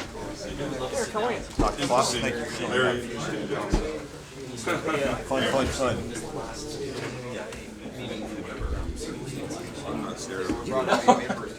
You know, you come to this town, look at all the controversies you cause immediately. That will raise your chances.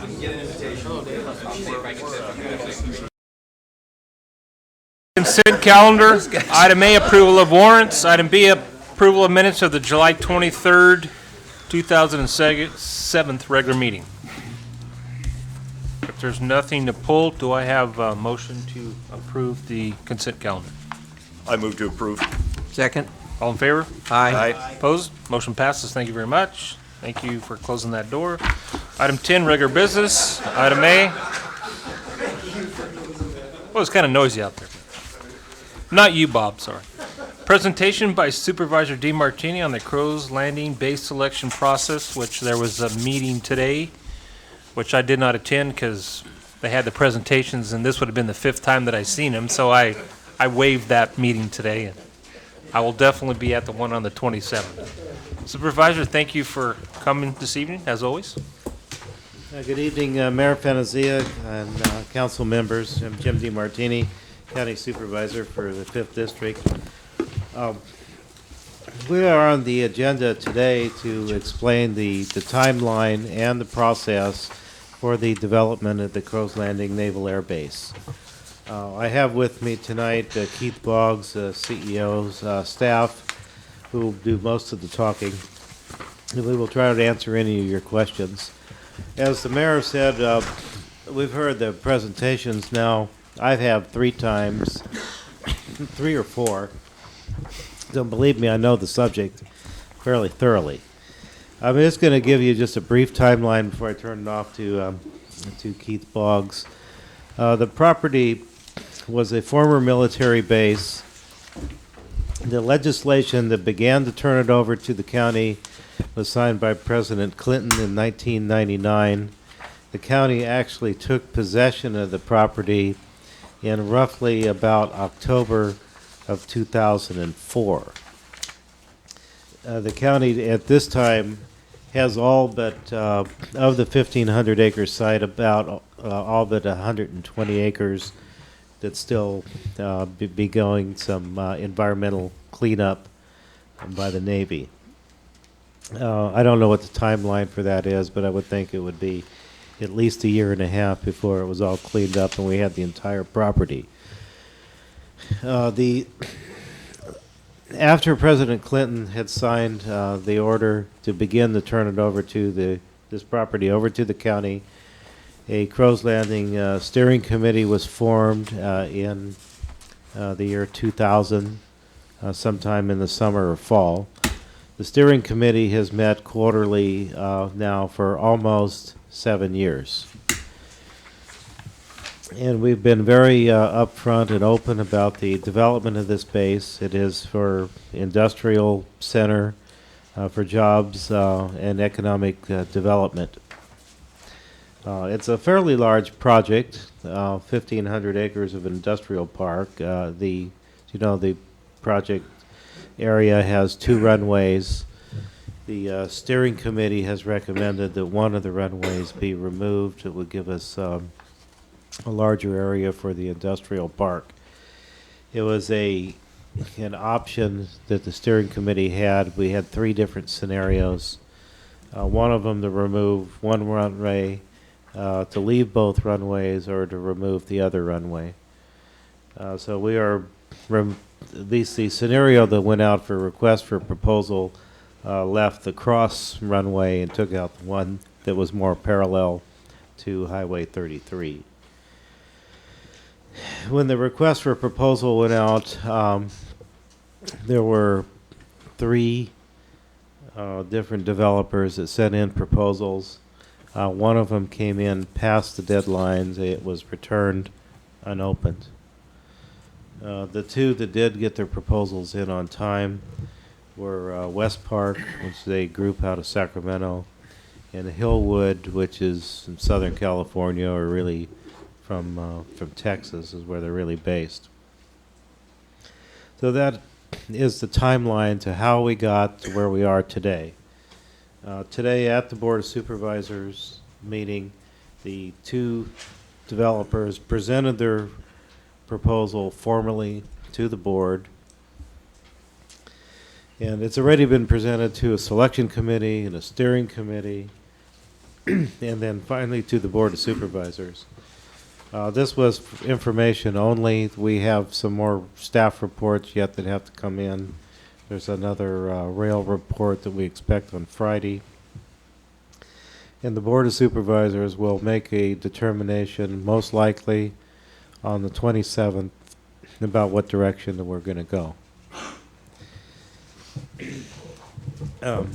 Before I lose my voice completely, I'm going to have to turn this over to Keith Boggs, who has a PowerPoint presentation, and then if he goes through his presentation, then we will answer any questions that you have, and I'm sure you'll have some, because this is a fairly large project that will have a significant impact on the west side for years to come. Thank you, Supervisor. Just a little bit longer, Jim. He just Lysol this mic. Mayor Fantasia, members of the council. Pleasure to be with you tonight. I will be very brief because even though he's Illard Willard, he pretty much covered the whole ball of wax. Good job. Good job. This is a very important project. And I, too, have heard the proposers a half dozen times as well as reading the packets. We have a very interesting dilemma. We have choice. And we have two pretty quality, capable, and able proposers that have the ability, financial and otherwise, and track record to be able to pull off a project like that at Crow's Landing. Could you just hit the next slide for me? And I'm going to be very brief. I share this slide with you, and I think I shared it a few months ago when we first talked about this in Update. This is the vision, and for those of you who have stayed from the earlier conversation about the general plan and how you start with kind of a broad brush, the vision statement adopted by the Board of Supervisors in August of 2005, I won't read it to you, but in essence it says this is about creating jobs. The Crow's Landing Air Facility is an auxiliary landing field adjacent and attached legally to the former Moffett Field. Moffett was a BRAC closure in 1991. In about spring of 1992, as the good supervisor said, county staff and leadership started to lobby our legislators to try and get that piece of property. And Congressman Condit worked about 4 times through the legislative process, and it was only when on consent one day it got through, quite frankly. Mr. Glenn just did not want to give it up. His old NASA tie. Having said that, and I just make one note about the cleanup parcels. The acreage at Crow's Landing is 1,528 acres of land. 2 cross runways in very typical military overkill 1950s technology. 16.5 inches of concrete are on over 400 acres of this property. In the 50s and late 40s, they washed their airplane engines with petrol and just let it run into the ground. It was just the culture of the day. It will never be a daycare center or a parkland or certainly residential property. It's cleaned up, those 1,300 acres that the supervisor talked to an industrial standard. So we're real excited about the fact that this industrial standard has been under cement since 1941. Less than 1 mile from I-5, with opportunity for rail at its northeast corner, and the retention of 1 prevailing wind runway that avoids the community of Patterson to the north, is a pretty interesting concept and a jewel of opportunity for the communities on the west side. Over 13,000 people in Stanislaus County, many of them in Newman and Patterson, get up every morning and drive almost an hour and a quarter over that hump we call the Altamont, and then do the same thing on the way back every afternoon. And when you add up those couple of hours both ways, it comes out to about 21 days of your life a year You don't see your daughter as a plum in the school play. You don't have the opportunity to get a Starbucks and watch soccer games on Saturday morning because, quite frankly, your quality of life is affected. So that's the essence. That's my passion. That's my marching order for this property. I'm not going to talk about West Park or Hillwood. I don't think it's appropriate for me to do so. I'm a project manager. I am a facilitator. I'm one of those guys in school that always check the boxes off. Just a retentive cuss. But you know what? I'm going to roll my sleeves up and work with whomever our Board of Supervisors decides to go with. But I will give you a little bit of background. Next slide, please. For those of you in the audience, I apologize for the lack of focus. For the electeds, let me just pass this out. It's not on tourism, so you don't Thank you.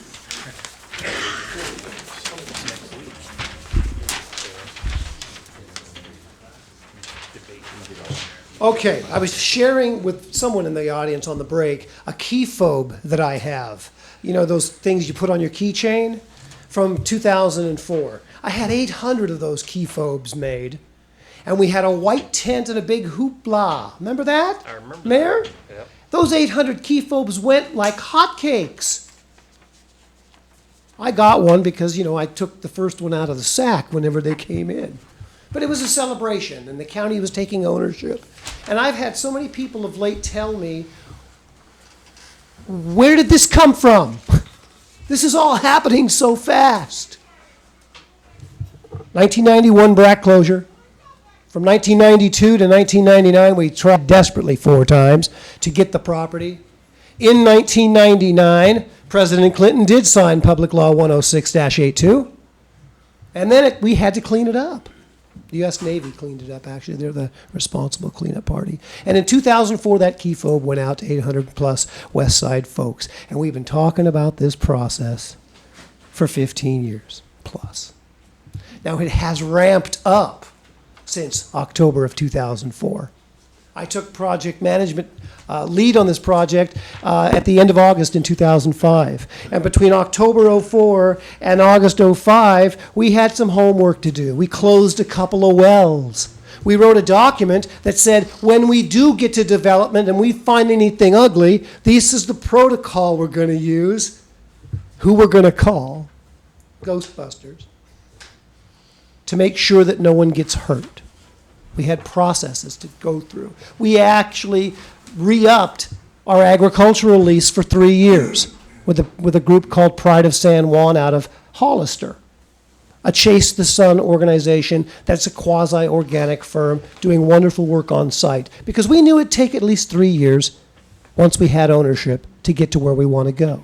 But you're absolutely right. As you look at this timeline, all these dots that are crammed from August of 0206 to February today, there's a lot of activity that has transpired rather quickly. But it's not because we're pulling any wool over anyone's eyes. We finally have our property, and we're going to try and bring jobs to the west side of Stanislaus County. Now, the board did meet today. It was an information-only item. It was a long meeting. It was informative. Both groups presented. There were lots of questions from the board members.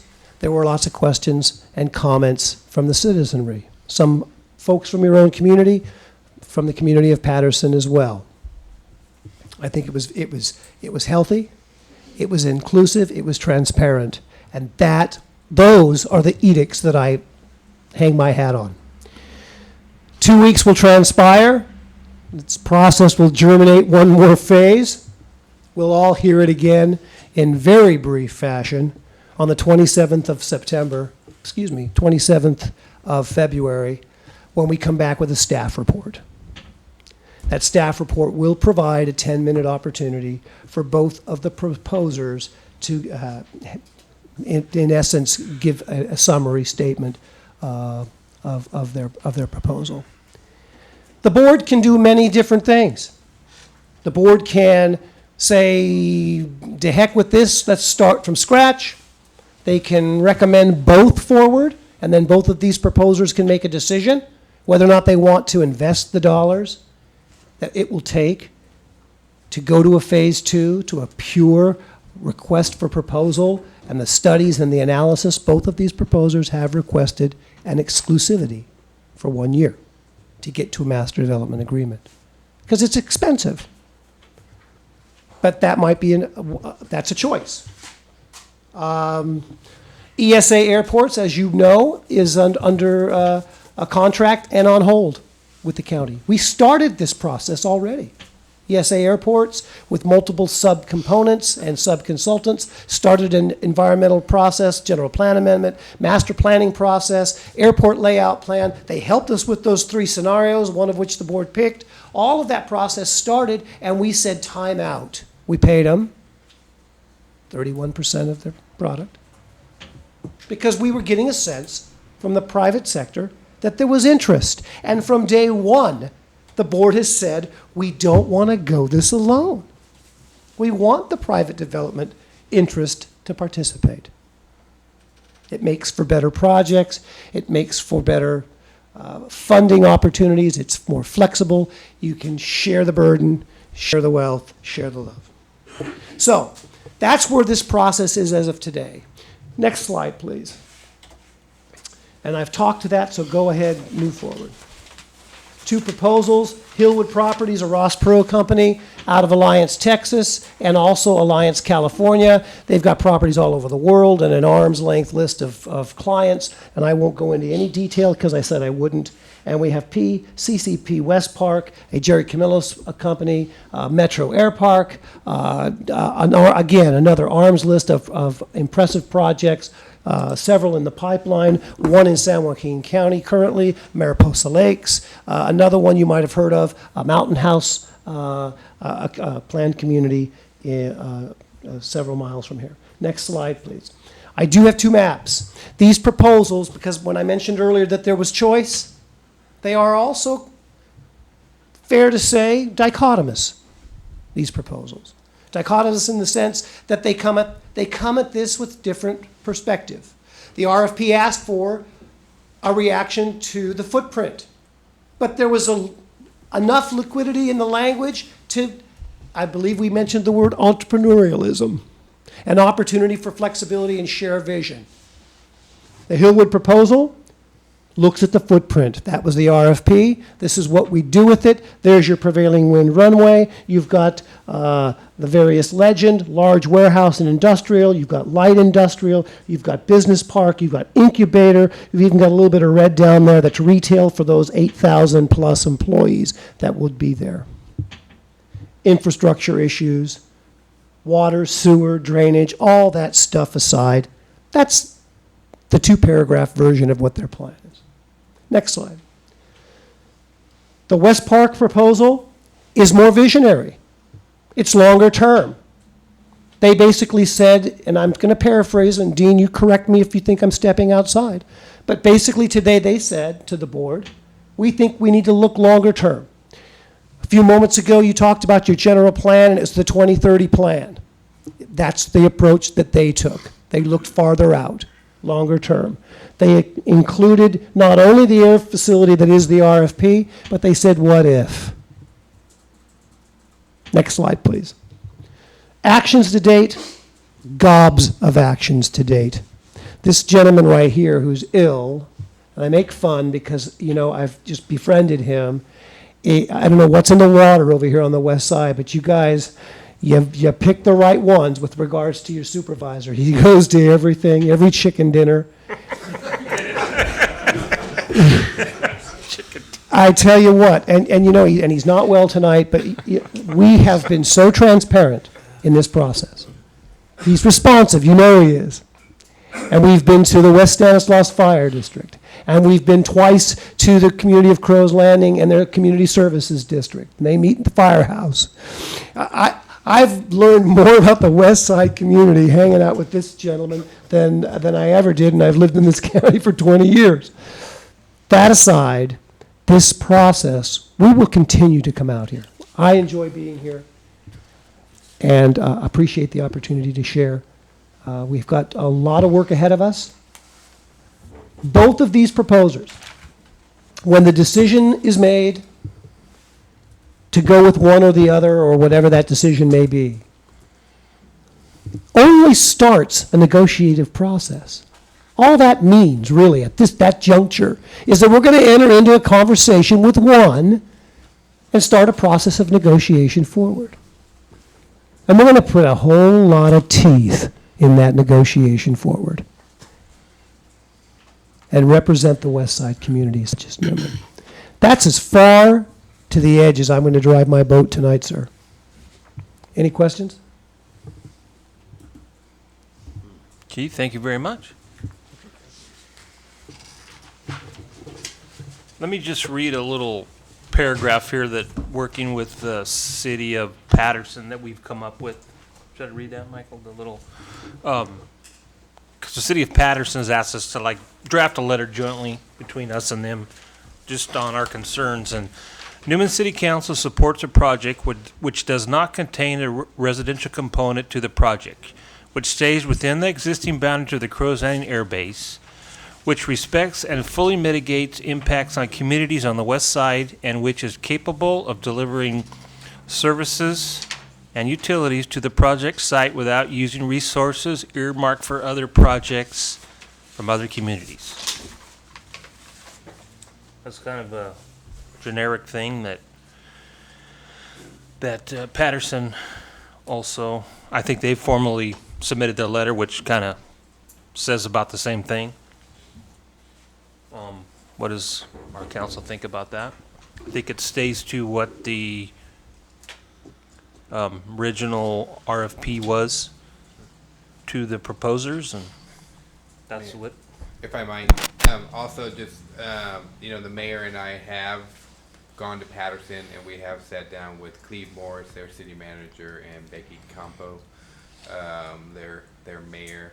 They've expressed their concerns to us. They have a lot of concerns because they have more concerns than we have in Newman, because they're on the north side, and if rail came in, the rail would go through the middle of their town. Which, if we brought a bunch of trains to the middle of our town, I bet you we would be equally concerned. And we'll have to address that from our perspective to make sure how far those trains come down. We also took the opportunity on Monday, the mayor and I, Becky Campo and Cleve Morris, went and met with 3 supervisors, and that was Supervisor O'Brien, Supervisor DeMartini, and Grover, I believe. Yes. Yes, and we wanted to express our concerns again, and make sure that Newman is represented there. It's a situation to where here on the west side we have 1 representative, 1 vote. East side of the county, in essence, has 4 votes. So, as much as it could work out to where our supervisor votes one way and the other 4 vote the other way. So our supervisor would be, in his belief, acting on our behalf, but the other 4 are acting on behalf of the whole county, and maybe they're not taken into our consideration. That's why we wanted to take the opportunity to meet with some of those supervisors from the other side to let them know these are our concerns. Please take them into consideration when you look at those too. The other thing that I have learned, in the last couple of weeks is the point that they're at right now is, again, selecting a master developer. And then they go into negotiations, as Mr. Boggs so spoke of. That does not mean they still have to fine tune and do master planning of that facility. There's a couple different alternatives out there. They would have to fine tune those. They would have to work with design charrettes with the individual communities. We would have representation with our hopes that we would have representation on any kind of design committees that are there, working with the master developers on this. So, I did go to the Board of Supervisors 4-hour meeting today, and I was able to commandeer the presentation portfolios by each of the groups, and I did bring those up here to the council. I wanted you to have a look at those, so that way you could see firsthand what they are now telling the Board of Supervisors as they do their presentations on there. I think it is prudent that the city of Newman does develop a letter and send it off to the board of supervisors to be included in their package, and making sure that they understand what our concerns are, what our goals are for that facility, and how we view that facility and its impact on the west side over the long term, and making sure that it fully mitigates the city of Newman. We don't want a bunch of retail commercial out there that may take away from our ability to generate sales tax. We want to be able to work in companionship with them, you know, so maybe we're providing the support services for those larger businesses that are out there. They have a lot, their land tracts are a lot larger than ours, so they can bring a company and say, you know, some of these industrial tracts you're seeing out there, you know, they're 30, 40 acres for one particular site. You know, one developer was just basically stating to the board today that, and he didn't produce it, but you know, he had a letter of intent to build a $30 million building in 2009 out there for a major corporation. You know, $30 million building, that's a pretty big building. You know, that's nothing that we can handle here, but we want to make sure that, you know, when they start looking at the type of facilities out there, the type of support facilities that they're going to be putting out there, that is not in direct conflict and in direct competition to what we're trying to achieve here in Newman. And that's the important part, is making sure that our local economy does not suffer, and that we are able to, again, work, provide support services to those. With that, I can answer any questions that you may have. Very well put. Thank you, Michael. Questions? Like Ted? you said, retail? That's not an industrial park. There's not. There in the county general plan, I believe it was mentioned that there is like a highway commercial corner out at Fee Road and I-5, and that did provide, I believe, within consistent with the current county general plan, that does allow for some type of retail use out there. There is, yeah, that's absolutely correct. On the Fink Road interchange, county-owned properties out there at the Fink Road interchange are zoned highway commercial. However, the RFP for the Crow's Landing Air Facility, the front page of that RFP says the Crow's Landing Air Facility is focused on the 1,528 acres that is that facility. Again, with all of those issues that I mentioned in my presentation, there's no intention to do retail on that piece of property. And then, you know, and that was kind of consistent with the language that the mayor spoke about was, you know, possible language coming from this council could say, you know, we want this to stay within the existing footprint of the Crow's Landing Air Base at this time. Yes. I just have one more. Why would, if I were industrial, why would I pick Crow's Landing? You have Tracy, you've got Lathrop, Manteca, Stockton, and then Patterson. So I'm just curious, guys, when do you think this, I mean, it's gonna come down the line, but when do you think it could be 50-year-old built out in 2 years? No, this project would be built out much faster than that. There really isn't that much industrial land that's ready to go. We have a 1,500-acre piece of land that has, right now it has 2 runways. It will probably be down to 1 most likely. 7,000-foot runway, you don't find that very often. We have a railroad running right alongside of it. That you don't see that many industrial parks that have one. Like, for instance, Keystone doesn't. And then this particular area has a Highway 5 almost right next to it. For an industrial park, this is unique in that it has freeway access to a major interstate. It has railroad access, and it has a runway, and that's what makes it unique. Now, it's a diamond in the rough, I think, to say the least. It's 2 60-year-old runways out in the middle of a vegetable field, but it has great potential, and the county is committed to economic development and job creation. That was always the intention. There is a jobs to housing imbalance in this county. As you know, the residents of both Newman and Patterson have a substantial amount of them commute to the Bay Area. The Board of Supervisors' intent is to create jobs locally.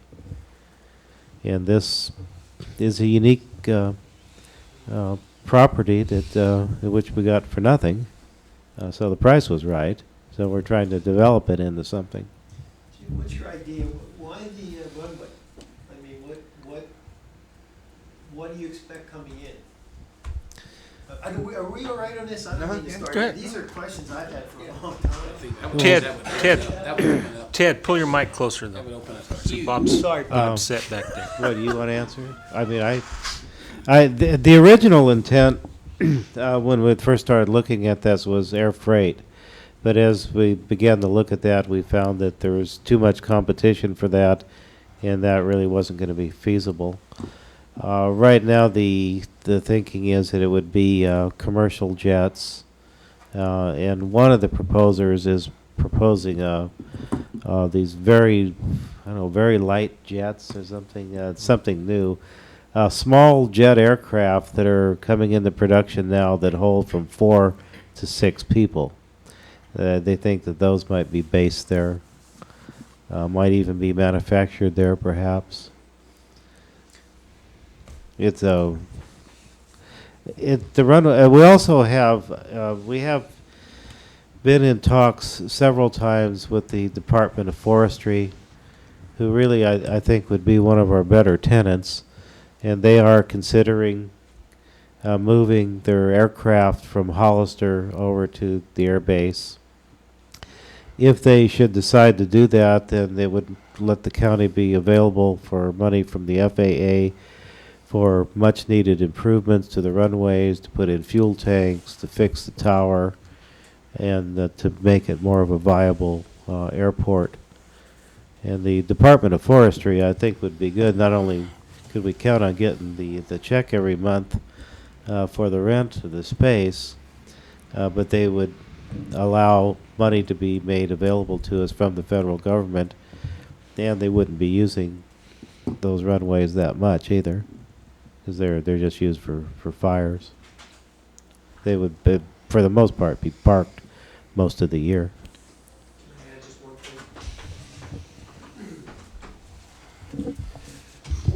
The air strips, as Jim mentioned years ago and for some time, were the leading component of discussion.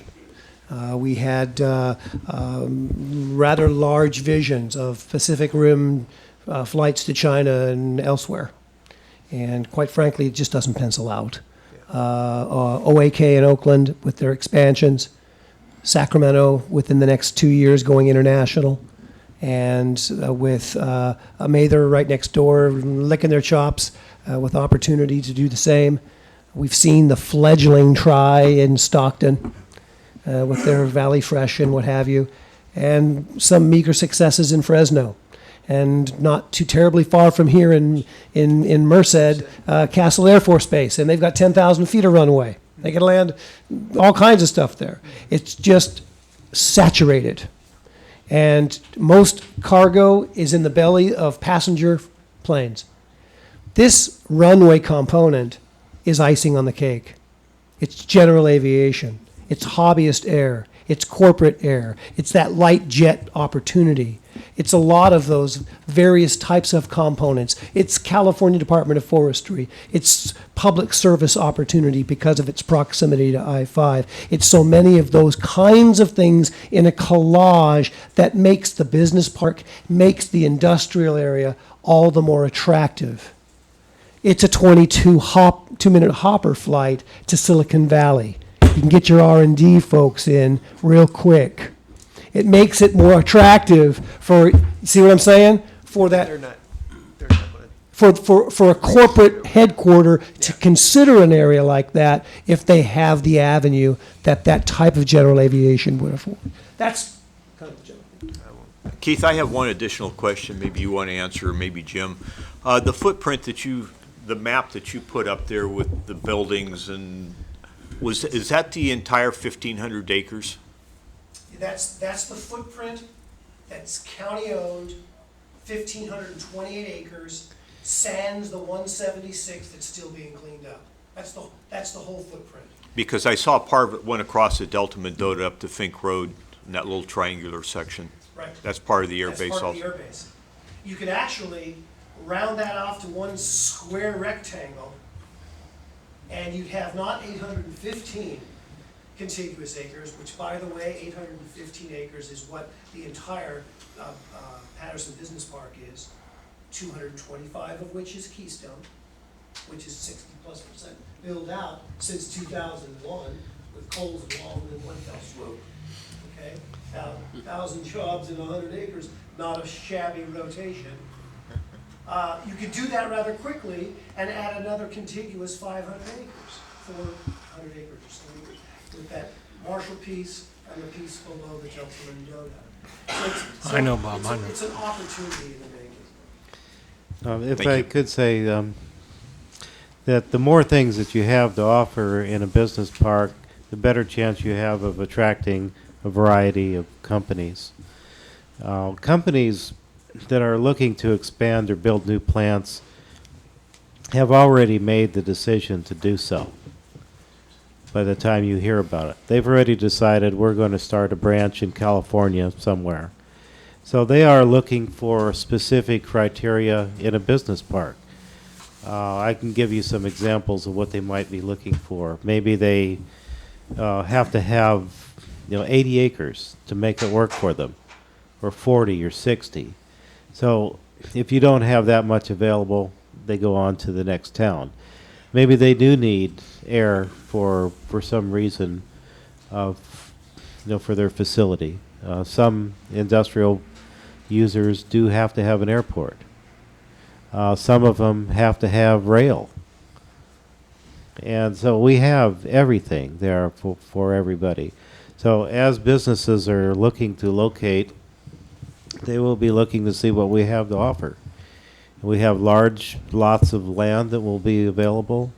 We do have a rail component that could be brought in, although that's very expensive to do that, but it can be done. And then we do have the runways. So we have something there for most customers. So we're trying to develop this in the best way we can. The county, of course, doesn't have the money to develop a park like this. This is why we need a partnership with private business. Government, in what little bit of time I've been in it, just doesn't function very quickly or very well. And basically, I think anybody who holds elective office realizes that what you do is just spend all the money. We don't hear. Yeah, so we need somebody who's in this for profit, who will gear this project to a profitable enterprise and create jobs for area residents, and also in the meantime would provide some infrastructure for that is deteriorating in the town of Crow's Landing. For instance, the industrial park, excuse me, the industrial park will have to have a water supply. We would like to see that water supply hooked into the Crow's Landing system.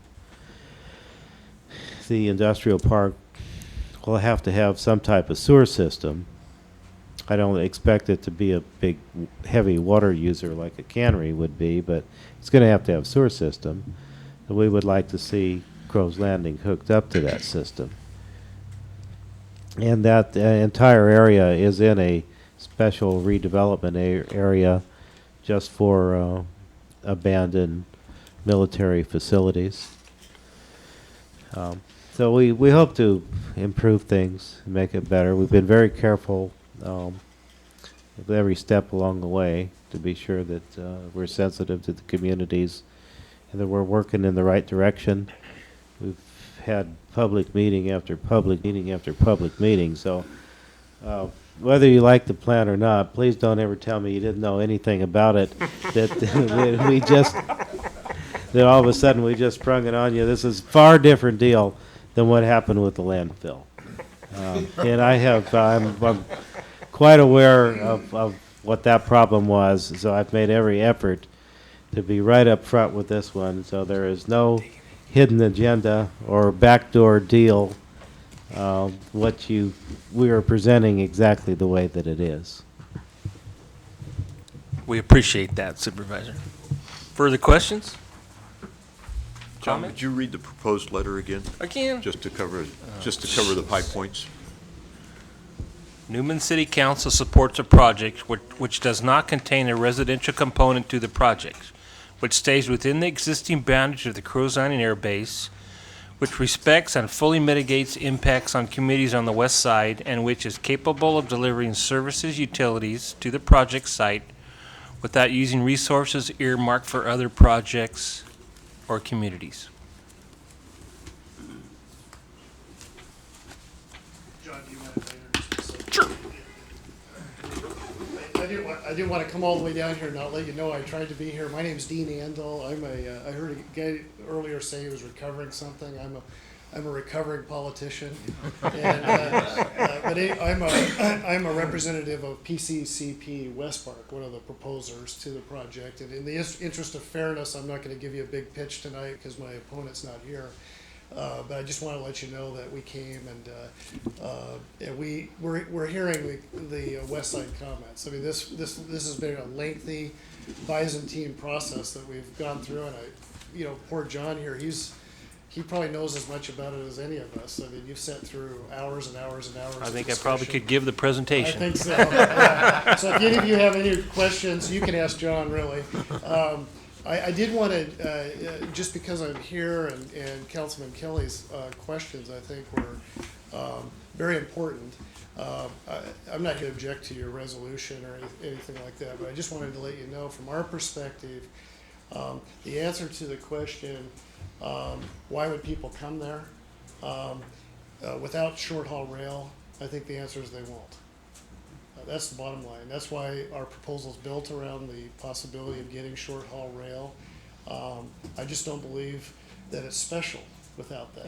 Yeah. That's the bottom line. And so we've built an entire project around the idea that we'd be able to attract a lot of money and a lot of infrastructure to get short-haul rail to improve the Port of Oakland's thing. And if you want me to torture you sometime, I'll tell you all about why it's important to Central Valley agriculture and its viability in the future. But that's the straight answer to your question. It's just a nice piece of property, industrial zoned, in a fairly isolated place. But if you put short-haul rail there, all of a sudden, Oakland has a port, Sacramento has a port, Stockton has a port, and all of a sudden you have a port. I mean, anyway, I'm sorry. No, Yeah. that's excellent. One of the comments I know, I don't know if I read it in the paper or what, but because it seems to be in the paper every day, Jim, you get good publicity on this one. And you have put a lot of time and effort and done a nice job on it. But they were saying with the light rail, that's what I was thinking, in the commute. People could drive up to Patterson or to really Crow's Landing, and in other words, that rail can also be used to transport people over the Altamont to work and that kind of thing, rather than just we're thinking cargo. And I'm a 30-year resident of Stockton. That's exactly what San Joaquin County has in mind. They want once the Class 1 railroads are diverted over to Donner Pass and they're able to double up their trains through which is a big part of this state bond proposal. That frees up the Altamont Pass, and there's more than one track there. Enough room for more than one track, and they want to bring the Ace Commuter Express through there. Right now, they don't have any room for growth on that. That's hugely important to San Joaquin County, but ultimately could be a possibility for the west side. Yeah. Anyway. Yeah, you can tell I'm tired of talking too. Oh, you so. can imagine. But anyway, I'm sorry I didn't wear a tie tonight. I was meeting with a group of Boy Scouts in Turlock before the meeting, and after 5 hours with the supervisors, they were a relief. Anyway, thanks for the time. Thank you. Thank you. Any more comments? Does our little statement here, is that okay with everyone? Yes. Looks good. Mayor, I'll get a draft out to you on Friday. Okay. If you have a chance, look at it over the weekend. I think my draft letter needs to be in by the 22nd, I believe is what we found out. To be on their agenda Yeah, for the I got my 27th. notes around here somewhere. It needs to be submitted no later Sure. than the 22nd. So I'll submit it to you on Friday, a draft. And if you can give me your comments no later than probably Tuesday, we'll make sure that it gets into each supervisor's package as it goes out for that agenda. And make sure you CC CEO staff too. Okay. Okay, moving on. Presentation of proposed code enforcement adjustments. Thank you, gentlemen. Thank you. Good idea. Get out Thank of you, here, Supervisor. Jim, don't touch anything in the way Yeah, out, don't please. get the spray. Get this Lysol. What did we say? Jeez, insulting.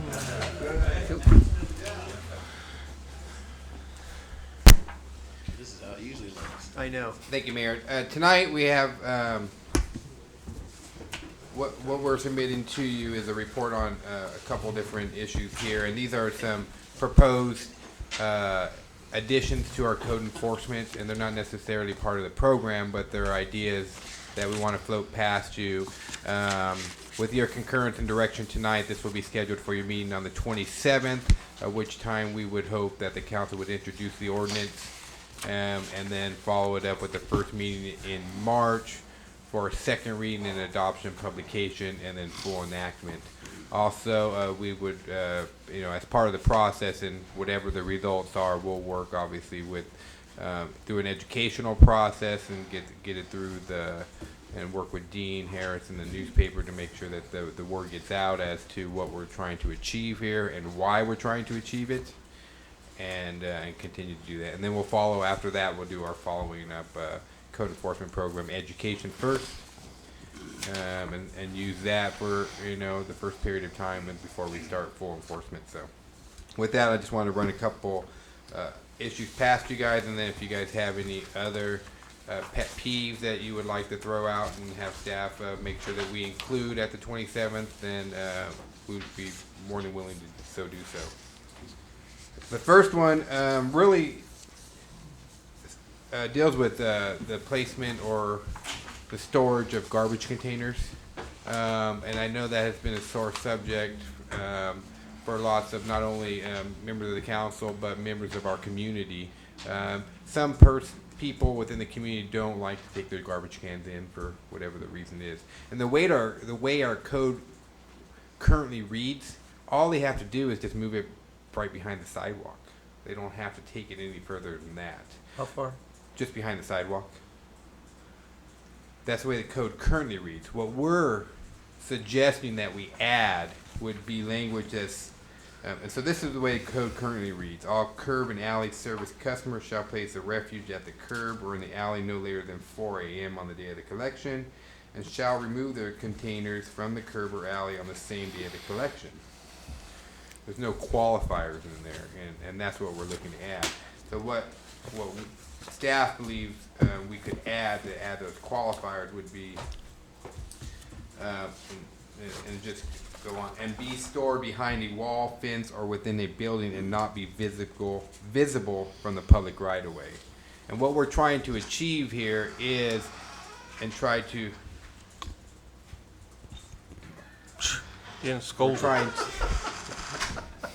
we're trying to just make sure that the trash containers are stored out of the view from people driving down the road or within the alleys.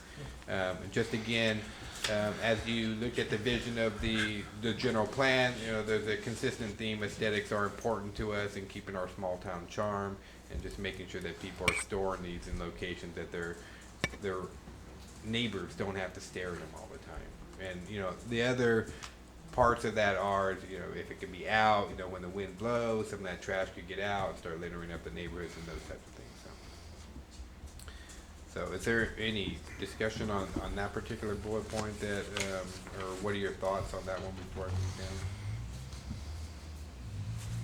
I think that sounds pretty good, Mike. I think that accomplishes what I think we're trying to do as far as put it out of sight.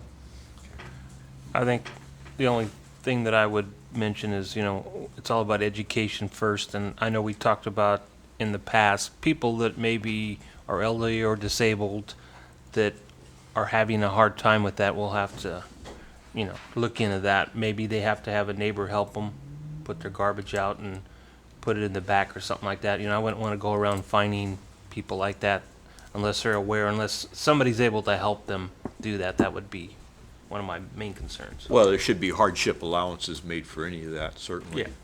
And we take everything on a case-by-case basis, so, we're not here to we're not like the state where we're gonna legislate, the 3%. There are exceptions to every rule, and there are people, there are people right now where the trash man gets out of his vehicle and goes over and gets someone's trash container, brings it back, because they're physically unable to do that. You can make those arrangements. Right. Yeah, that's what we. That's what. Yeah. That's where the education part of it And comes there are those arrangements, and we would learn that as we went down, and in our tracking and code enforcement, we would obviously track that as well. So, okay, the second one really revolves around the storage of basketball hoops and other types of items on the streets and sidewalks. This issue has been brought up in the past to the council, and staff is throwing it out there again to see if it sticks on the wall. But they do provide public safety issues for pedestrians, for children riding their bikes, for vehicles, handicapped people, and they really should not be stored in public rights of way. And so we would. I think I have that in here. I made those copies and I forgot to bring them. We have an ordinance, and I'll put that in your box for you guys to review and get some comment back to me on that. And then, but is that something that you would like staff to continue to proceed with? I would. Let's go. Okay. We've talked about it long enough. Every morning. Just to God, every morning I've got to go step over it. Right. The third one is not a new provision, but what we're asking you to do is repeal a municipal code. And that municipal code says that you can store a vehicle in the public right of way for 5 days. State law says 72 hours. By repealing our 5-day code, we go to a more restrictive code, which is 3 days, and which is consistent with state law. So therefore, you don't have that conflict. And then again, it goes back to people who are doing long-term storage of vehicles and never moving them in front of their house or in front of their neighbor's house. It works both ways. They don't always store them in front of their house. Sometimes they even store them in front of their neighbor's house, and you can ask Terry Heiberger that. Yeah, I don't think this has enough teeth in it. If the ordinance says that 3 days you have to move it, they can move it 1 inch, thumb your nose right at you. I'd like to see it say move 500 feet and stay 24 hours at that 500 foot or more. So if somebody has a vehicle there, they're going to get tired eventually of having to move it every 3 days, a half a block, and 24 hours, and then they can go get it. So it's either something they drive, or if it's something that they park there all the time, maybe they'll get tired of parking it there and find some other area where it's designated for long-term parking, take it to. I guess my comment or question is, when we look at these, we also try to look at unintended consequences. The unintended consequences is they may come and start storing it in front of my house every 3 days for 3 days. Or in front of your house or in front of somebody else's house because they have to move it. And they have to move it 500 feet. So what they do is they just move it in front of somebody else's house. Down the block. Walk around the block, store it there for 3 days, and then they move it back. So then now all of a sudden there's an unintended consequence, which I think, and I understand what you're trying to say, is the unintended consequences, and now somebody else has to put up with this particular person's car for 3 days in front of their house.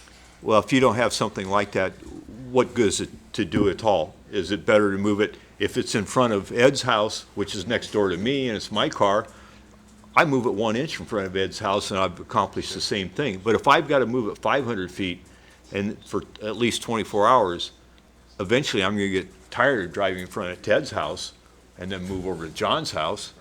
Well, what we can do, Councilman, is look at different options and lay some of those out for the council. And we'll definitely include that as an option. It has to move a minimum of 500 feet and stay, for X number of days. Let me ask you a or question. maybe it's move it off the public right of way. What? Yeah, that's what I'm saying. What if they moved it from in front of their house to the driveway? Yeah. Does that accomplish what they were trying to do? So that's So if they could move it there, they could park another car there for. Right. They rotate them around. Accomplished anything. You have any, Right. Well, these are not situations that I'm sure are unique to Newman. I'm sure lots of cities have to deal with them, so we can. See if, yeah, that's a good idea. See if any other cities, what they're doing about this problem. if I'm thinking about specifically. code enforcement, and you're going to this one, this would be way down on my list. There's so many other things in our town, Michael, that need attention more than this one. And I'm not saying we'll not get to something like this, but this is not going to get my attention like some of the other things I see around town that truly need to be taken care of. Well, I think right now we're at a juncture where we want to explore all of those. And if you have them, bring them. And let's not piecemeal them. Let's strike a blow with a wide sword and put them all on the books we want to get on the books now. Yeah, and that's what we're hoping to do is do one, kind of open this conversation up right now, because, when you do an ordinance amendment, there's several steps, and it's kind of a lengthy program of adoption. So that's why we're throwing this out for the council, and if there's any other direction that you would like us to look into and do some research for you, we're willing to do that and put together a list of things that we're going to be adding. These are the 4 that we came Yeah, up with. this one I just see a lot of people being able to circumvent this as far as number of different ways. There you go, right there. There's your pictures. As Bob said, I think we should try to do a little more homework on this one and Okay. try to get some more examples. That's what I would agree with Bob on that one. But let's do it and let's get it back to the council so Yeah, we can we'll- move on we're- this. We're still shooting for the 27th is when we want to do that. Because we've so- been talking about it for 2 years. Yeah, the 27th is the date that is coming back to you. Okay. So, you're 2 weeks away. Then the last one again, and this particular code section addresses accumulation and storage of abandoned, wrecked, and dismantled vehicles. But what it doesn't do, and there are at least one case that I'm aware of, the owner of the house understands the rules, so he keeps everything licensed and operable, but he throws them in his landscape planter, and they're just all over the place. So what we'd like to do is, again, put in some limitations on where you could park, and limit those to the driveways and in the backyard behind a fence and in your garage, and outlaw the parking and storage of vehicles and trailers and snowmobiles or whatever else you have inside the landscaped areas. I think you have an issue though, Michael, with cars that are legally, they're licensed, they're operable, they're running. A lot of families have multiple cars, and so it's a difficult situation. But if the car's licensed, it's operable. Maybe the guy only drives it once a month or whatever. I don't know. The problem I have with that is we're going to try to target cars that are currently licensed and they're operable. If a person has that car parked in his driveway, in some cases a lot of driveways aren't as wide, so it might be parked. He might have 2 cars parked in his driveway, one off on the grass. I don't have a problem with the abandoned, wrecked, dismantled cars. Obviously, those are eyesores, and I agree we need to get clean those up. But we're talking about adding a section that addresses cars that are licensed and operable. How? Well, the intent is, again, and kind of what I think we're seeing as a society as a whole is people fill up their garages full of junk, and then they store all their vehicles on their lawn. This would get the people to clean up their garages, and if you have a nice car that you only drive once a month, then park it in the garage so we don't have to look at it all the time and it's not stuck. In my neighborhood, there's a car, it's half on the grass and half on the lawn, and it's weeds are growing up against it, but it keeps it licensed, and you can't really do anything about it because it's on private property. I drive by it every single day, and you can you just park it in the garage so I don't have to look at it? It's half rusting out. I think that's kind of what we're trying to target. We're not trying to, I don't think we're trying to be, draconian here and say this is all you can do with your property. What we're trying to say is please be respectful of your neighbors, and if you have a lot of junk then in a lot of different cars, you need to find a method of storing those and taking care of those that is respectful of your neighbors, is respectful of the neighborhood, and keeps up the value and aesthetics. I think that's the goal that we're trying to achieve. Now, how we get there, Councilman, I understand your concerns. You know, there are certain people that violate the intent of it, and there's, you know, but 80 to 90% of them don't. You know, there are people, you know, Mike Meyer, you've got 3 or 4 cars, but you've only got 2 drivers. You know? Jeez. So, yeah, there are, you know, that was me as of recently, but I think, God, I was able to get rid of that one. So now I'm down to 2 cars, 2 drivers, you know? So there are people in this world that have that situation, and we respect that, but, you know, again, how do you strike the balance is what we're trying to find. And, you know, if the council has a great idea, we're all ears. We'd love to hear from the council on how we can strike that balance and how we can, you know, respect the private property and personal property rights of individuals, but yet, you know, observe the rights of the neighborhood as a whole to not have their values affected and not have to look at eyesores. I've got an old buck rake, a cedar, and a spring tooth in my landscape, and I guess I'm in big trouble. I don't think they qualify as vehicles. Oh, okay. And they used to.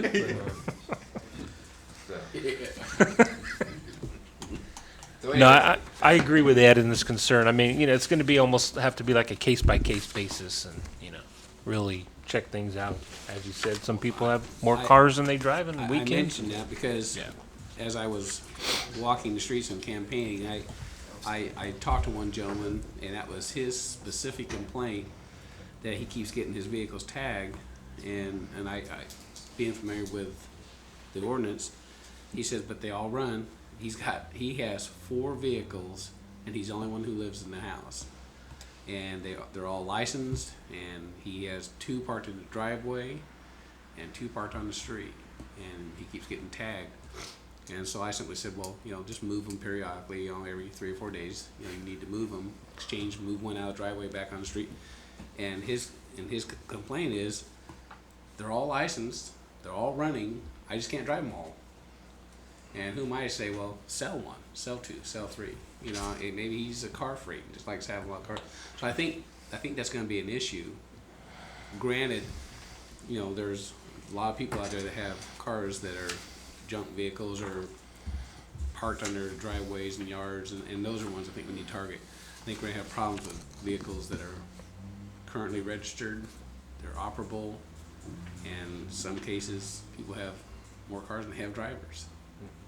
Well, again, I think most of this is intended to get the people that are storing them in their landscaped areas and on their front lawns and those types of things. It's not intended to someone who stores it in their driveway, or, you know, we have provisions for storing it on the street already. So, you know, this is again intended for people that are storing it in their landscaped areas. So, I mean, that's kind of what the intent is make sure, you know, don't use your landscape areas as a storage facility. So. Thanks.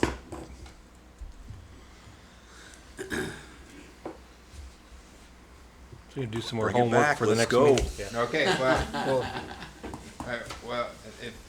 you know, Mike? I'll be preparing the report starting around Tuesday, so if you have additional items, please get Well, them. I don't have additional items, Michael, but Okay. a question I have is as far as, and a big concern of mine is as far as staffing and knowing the people that are going to be involved and people that are going to be responsible. And I think that's the key, and that's the only way this program is going to be successful is if we have people that are going to be held accountable, that if this code enforcement is not working the way we want it to, that those are the people that we're going to be able to talk to. Yes. We're developing a hierarchy for the council to look at, so you'll know, you know, these are the people that go out and write the citations. This is kind of the central hub for where things and the information is disseminated. So if one of these 3 people say write a citation, the person at the top gets it and they track and make sure that the follow through is occurring. So, you know, the guy has 10 days to rectify the situation. The person up on top is making sure that person is back there in 10 days and making sure that situation is rectified. So we're developing that hierarchy and that structure for the council to review. Yeah. Well, So, and that's a critical component is consistency and implementation and enforcement of our existing codes. Those are the two things that are going to be critical to this being a successful program and moving it forward. And you know, I think the community will get behind it if it's consistently enforced. You know, they understand you do case by case basis on some sorts of things, but when you're hit and miss and you're just jumping around, I think that's when they kind of. Well, you know, another problem I see too, we've almost been void of any type of program. And I think that's gonna really be difficult too. And I think that's probably one reason I'd like to see it. They have to be very sensitive when they start off, and like you say, a good program as far as educating people the way we'd like them to handle their concerns. That's where Dean comes in. Our program director. Okay. As much as we make up here, Dean, will that work? The gratitude of your fellow citizens. Okay, moving on. But just that the objects in the right of way, I had printed that out and apparently I just left it on my desk. But I will make sure that we get that to you on this coming Friday. If you guys have any comments, it's very quick and short. Did you have those pages? Did I give them to you? Yeah. Oh, you guys already have that one. Yeah, okay. we're good. Yeah. Okay, you guys have it. So if you have any comments on that, just go ahead and let us know on that. But that's the form it'll be coming to you. At least that particular one will be coming to you in that form. So with that, this again will be scheduled for the 27th. Thank you. Review of the annual inflation adjustment for capital facility impact fees. This is an informational item. No action is required by the council. When we adopted, the city council adopted the new capital facility fees in April of 2002. There is an annual escalation factor that does take place, and we typically do it in February. Our fee program runs from March 1st through the end of February. So these new fees that you're seeing today will be effective for any application that is received on March 1st and moving forward.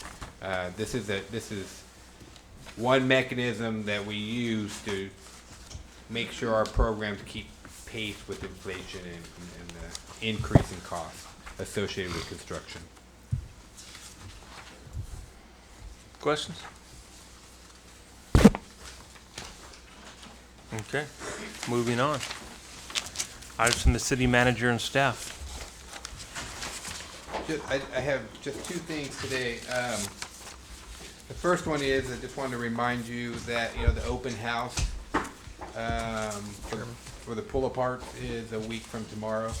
That's an invitation only for which all council members should have received. If you would like, if you haven't RSVP'd or you would like to, let Mike know, and Mike will call them and RSVP. Is there anybody who has not RSVP'd?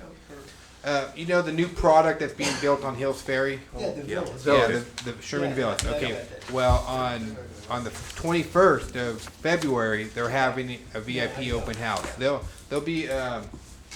You should have received an invitation on that. There'll be persons coming from Riverbank, Oakdale, Roseville, your counterparts in other cities, probably from here up into the Sacramento area, that are very interested in doing a similar type project in their city. Now, you have to understand, Newman's one of the first places in the state of California to do this particular one. Now, this is a copyrighted pull-apart layout type project. So not only are we interested in how it's going to work out, but other communities are very interested in how that's going to work out. So tonight, on your way out, just let Mike know if you have an RSVP, he will do that for you. Tomorrow is the last day to do that, but they're not taking names; they're only taking head counts. So they know. I actually can't. I thought it was the 15th was the last day. No, it's the 21st. RSVP by The the date 14th. of it is. 14? Yeah. And it's on the 21st from 4:30 to 7. I actually won't be there. I have a county mayor's meeting that evening. Yeah. So. And also,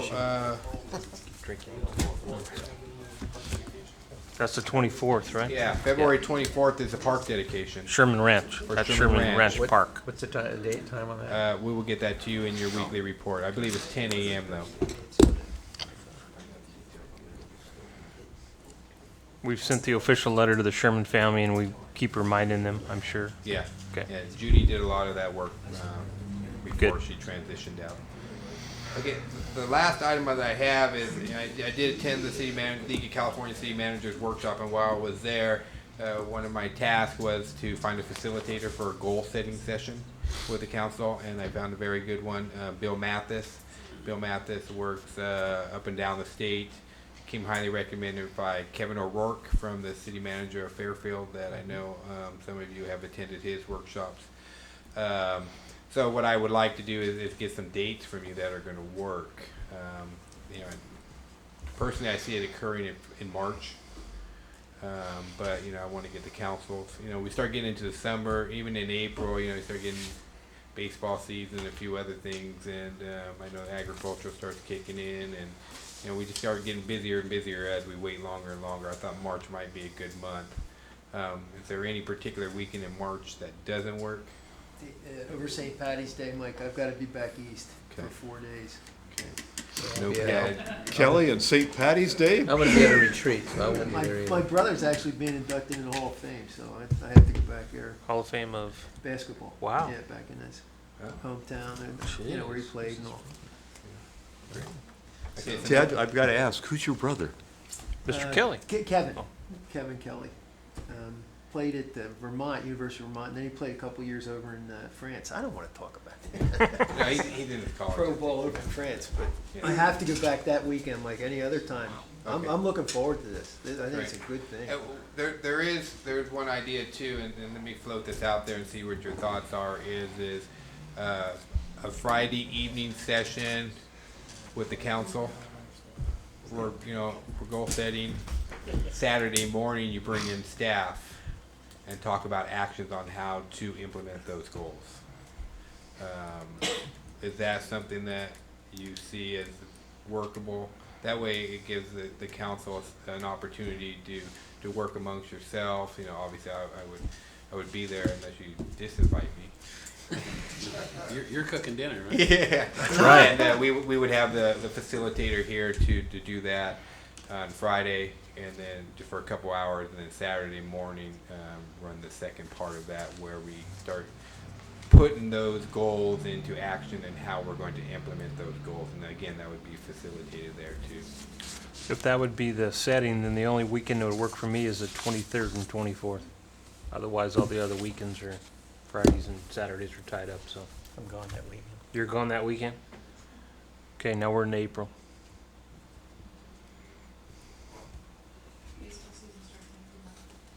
April what? What is it? First week in April, baseball season starts. Okay. Let me see what I can put together. So right now, you're out the 23rd, 24th, and he's gone the 17th. Okay. I will contact him, Mr. Mathis, and see what we can pull together on there, and let's see what we can pull together real quick. Maybe, I'm not sure what it is, but I'll pull something together. I'll get the information out to you. I'll personally call all of you and check your schedules and see what we can do there. Okay, that's what I had today. Thank you. Staff?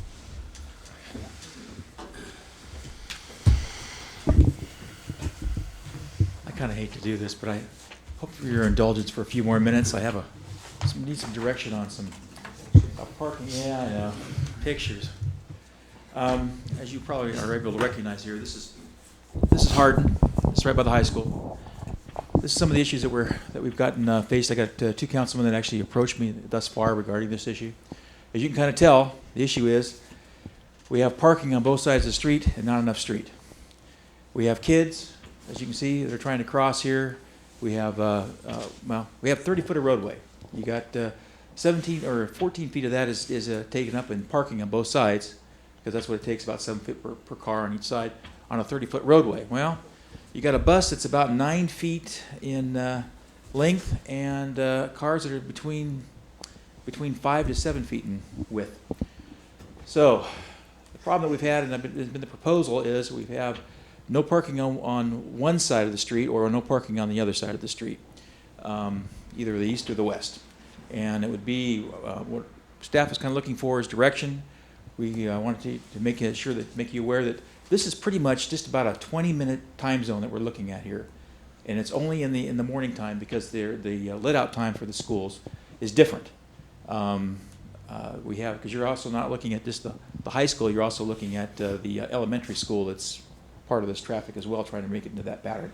Isn't it no parking on the east side of the road? Well, there is some no parking on that side. Because it used to be posted no parking. Well, there is, but as you can tell, we have one truck that's just parked right here. It's just where that parking, where that lot is right now is where it's at.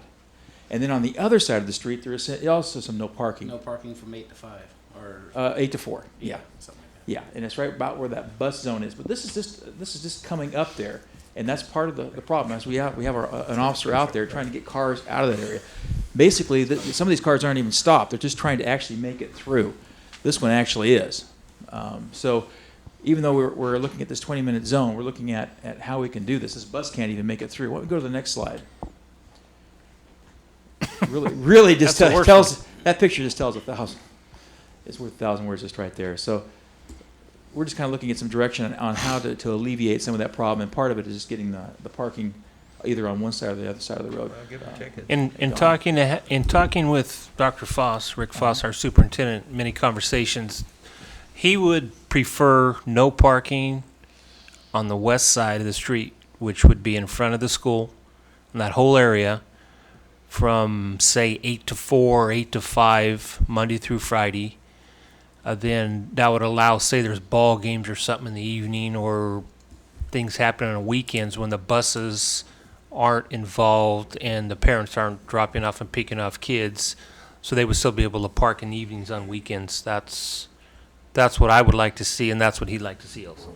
Okay. On the west side. If you do the west side though, does that create does that create a situation that you're having the kids cross over the street? You are going to have through kids the traffic? crossing over.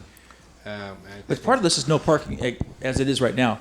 Where this lot is, that's actually a no parking zone, and that's scheduled for some housing anyway. And there'll be a curb coming up right about in here. So, I guess the main reason is so those buses need to be able to make that turn. well, that's part. And then also, you really don't have enough room actually for two cars to actually physically get through there without having issues. What some of those buses are doing though, they're dropping off on the back side of Yeah. Hunt, and they drive around. And get out, front yeah. side. Right. Yeah. As I said, this is only about a 20-minute time period in the mornings that we're having to deal with, and it's an issue that we really just can't. We're going to have to address. So. But even, say... Yeah, let's go to the next slide, too. That kind of tells you... In between, like during school hours, though, when the buses aren't going through there, if there's cars parked on both sides of those streets, two cars cannot pass. Mm-hmm. Trust me, I live right there. Yeah. I've almost gotten hit in the last 2 mornings just trying to get out of the street there, so... Would it be such a bad deal to have no parking on both sides of that street and keep it wider and open From, in case of emergency during school hours? during school hours? They have ample parking lots. They've got the new one up by the science building. Yeah. They've got the existing one by the gym. Those are what should be utilized, not the city streets.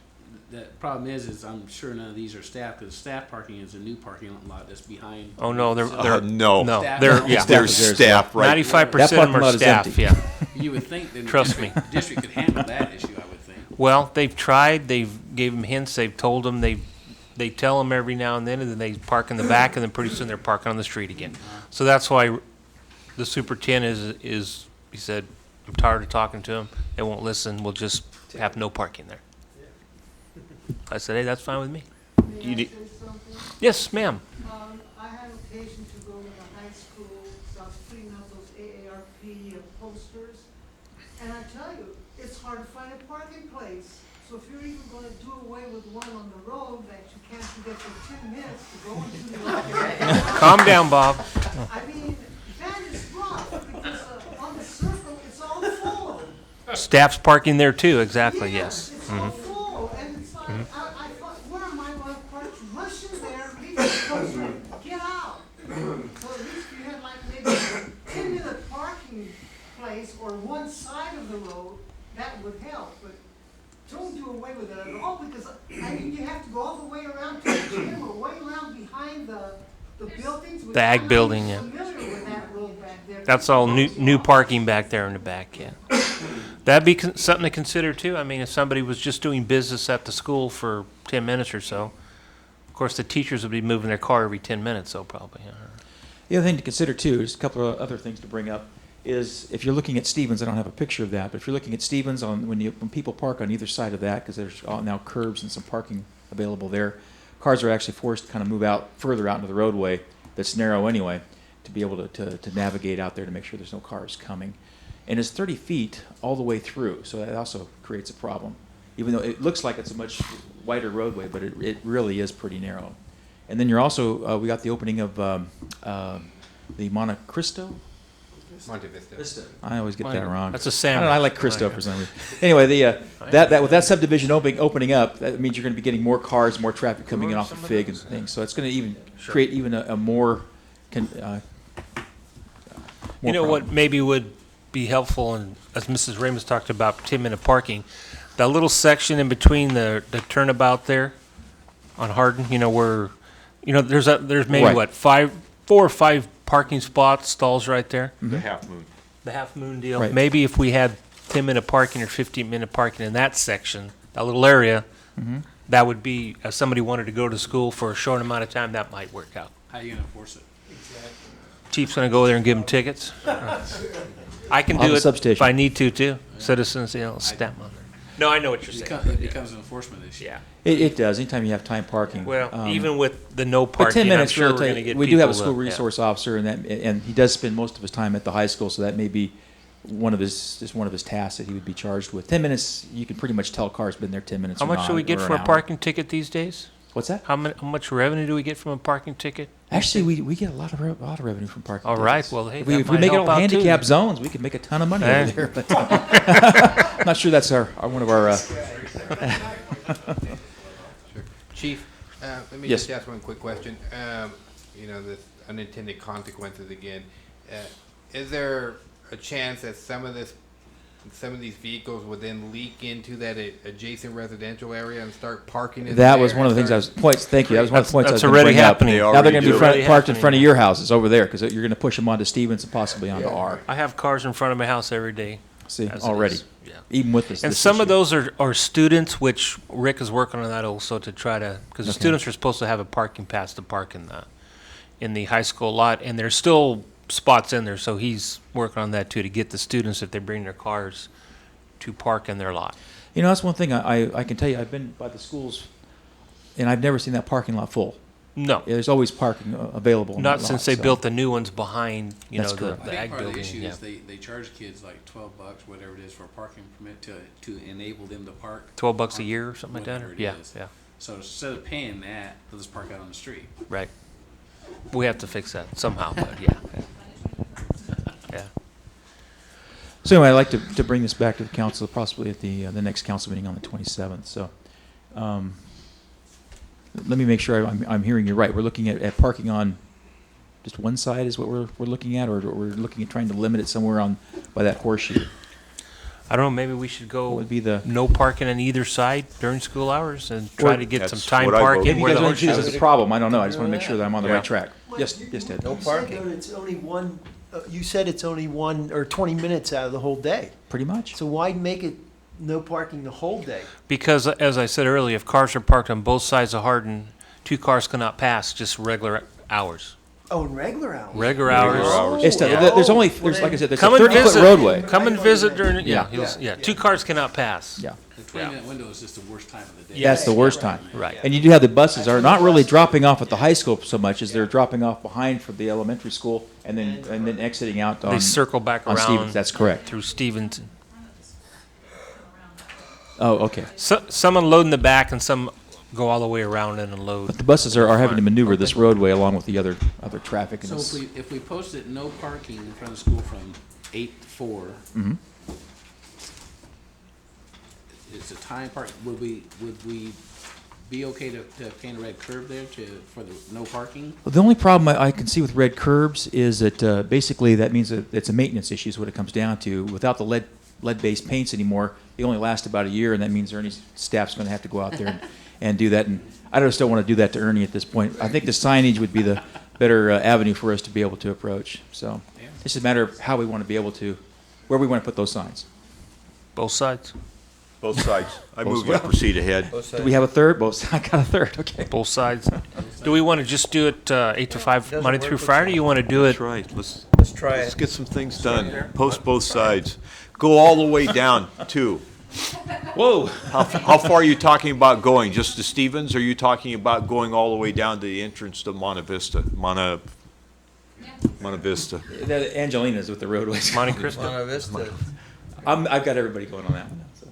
But basically, I'm thinking we're talking both sides. I would say we would be taking it probably to where that Half Moon Horseshoe thing is, right, pretty much right across from this complex all the way down. Would it be Mount North. Going north. How about to the south, though? Well, if you look there, the cars are parking there. Once they get past Park, there's pretty much No, the other direction to the north. I'm south? sorry. Going From north? Stevens to the north.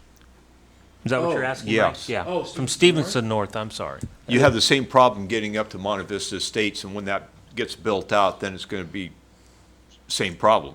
It's narrow all the way through there.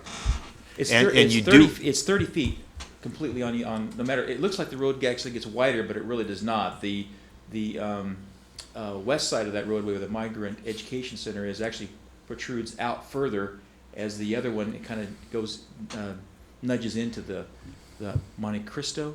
Monte Costa. Monte Vista. Up north there. Yeah, that into the subdivision over there. It's the problem all the way up there, and that's where this Better write Teachers that Park down. now is up there. So I'd be in favor of going all the way up to the Migrant Center and to the entrance of Monte Vista. Do it all. From Angelina, is that Angelina? From Yeah, Angelina that I up know, to it's Angelina. Yeah, do it. up to Park Okay. Avenue. But do you think if you start that, it's gonna create the problem closer to Yola or to, back in front of the. And the other thing, From Horstman Road all the way to the end, be done with well, it? you know, you got All the way you down got- T Street, You got too. one other issue too. Is you also have an individual. There's one That's- house on that's by the that's right park in that used to belong to Ed Williams. That's now Right, sold out. right. That means that individual will not be able to park anywhere on the street. If he has guests, if they're not in the driveway, they're going to be pretty much. We'll just they're go- during the week. That's only 8 to 4. We'll go to his property line. Okay, that's property line.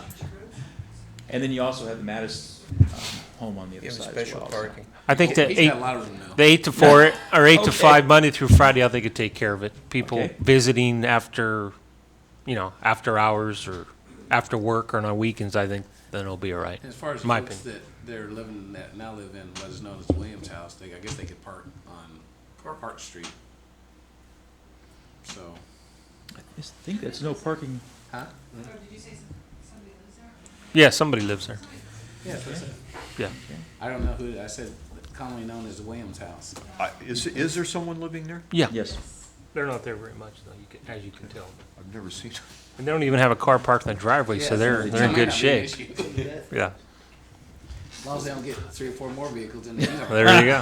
We'll have to Worry know about another that ordinance. later. Anyway, the other thing I just want to make you aware of, I'm done with the pictures. Okay. Is basically we're looking at, we're having a new officer start on the 16th of this month, so we're really happy about getting that individual on board. And I'll be bringing forth the council for a badge painting later on.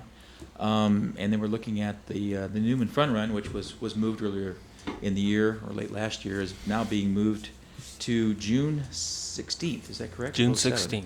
So it's a Saturday, and we'll be probably bringing that to the council in the next couple of meetings and see if we can get that finalized. And with that, is there any kind of questions from the council? Chief, we're getting another officer. It's, I understand a couple weeks ago I heard that we're losing an officer as well. We're losing one to Los Banos. So, and we have 2 others that we're doing backgrounds on, one that's going to be going to the psych, and then we also have a 3rd person that we're in background. He's only been loose about a year. That's correct. So with that one, we'll be in the same boat as right now. Yeah, we'll and be that at, we're yeah, still we'll be at a yeah. wash at that point. Okay. Further questions? Yeah. We need to talk about our sit-up program. I just have one other question. Were you able to get the grant submitted to OTS? I was not. I tried to get the grant coordinator to give me the information to get that going, and then wasn't able to. Okay. Further questions? Thank you, Chief.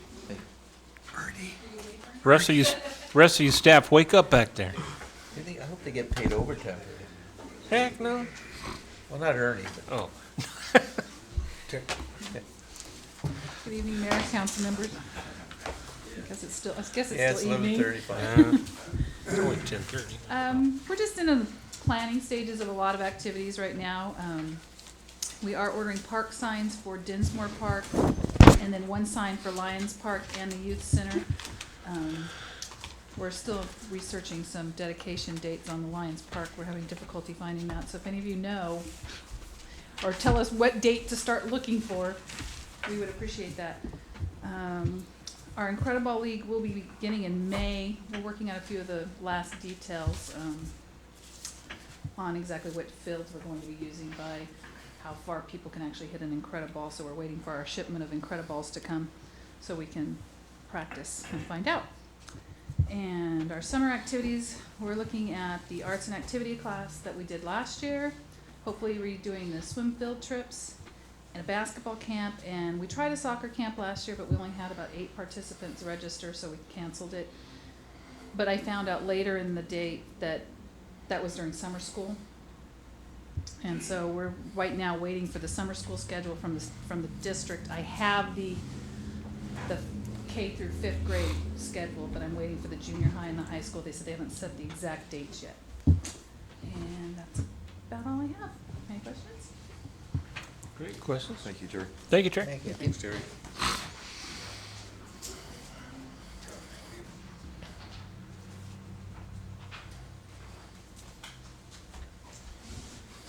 Good evening, Mayor, council members. At the beginning of the meeting, I handed out a memorandum giving you an update information on our project overlay. As stated in the memo, the final cost estimates for the project were submitted by the county.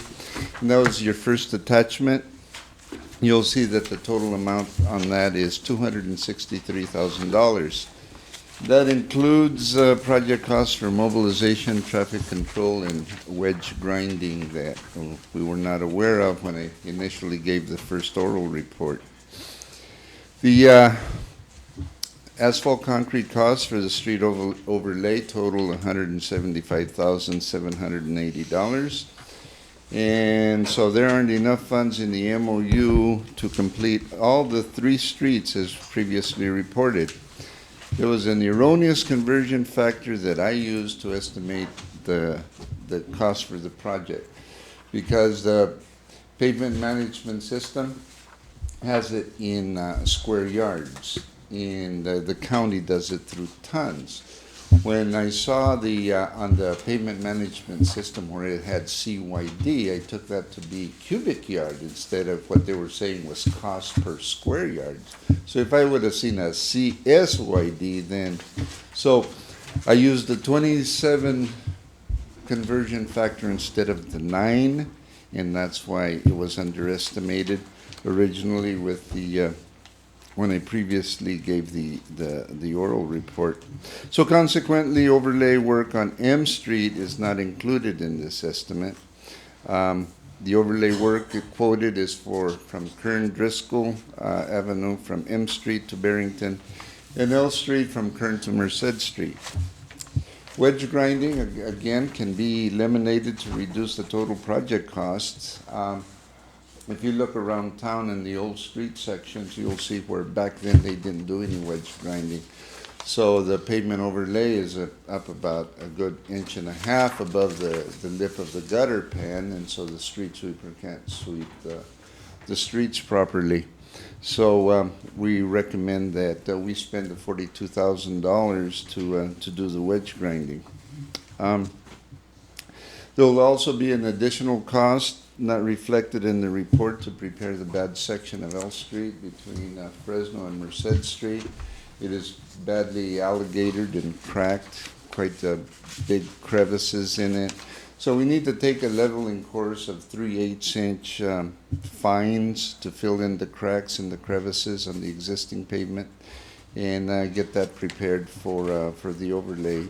And I'm estimating that cost to be about $7,000 to $10,000. Also attached is a corrected cost estimate that I had previously submitted to the council for review and approval.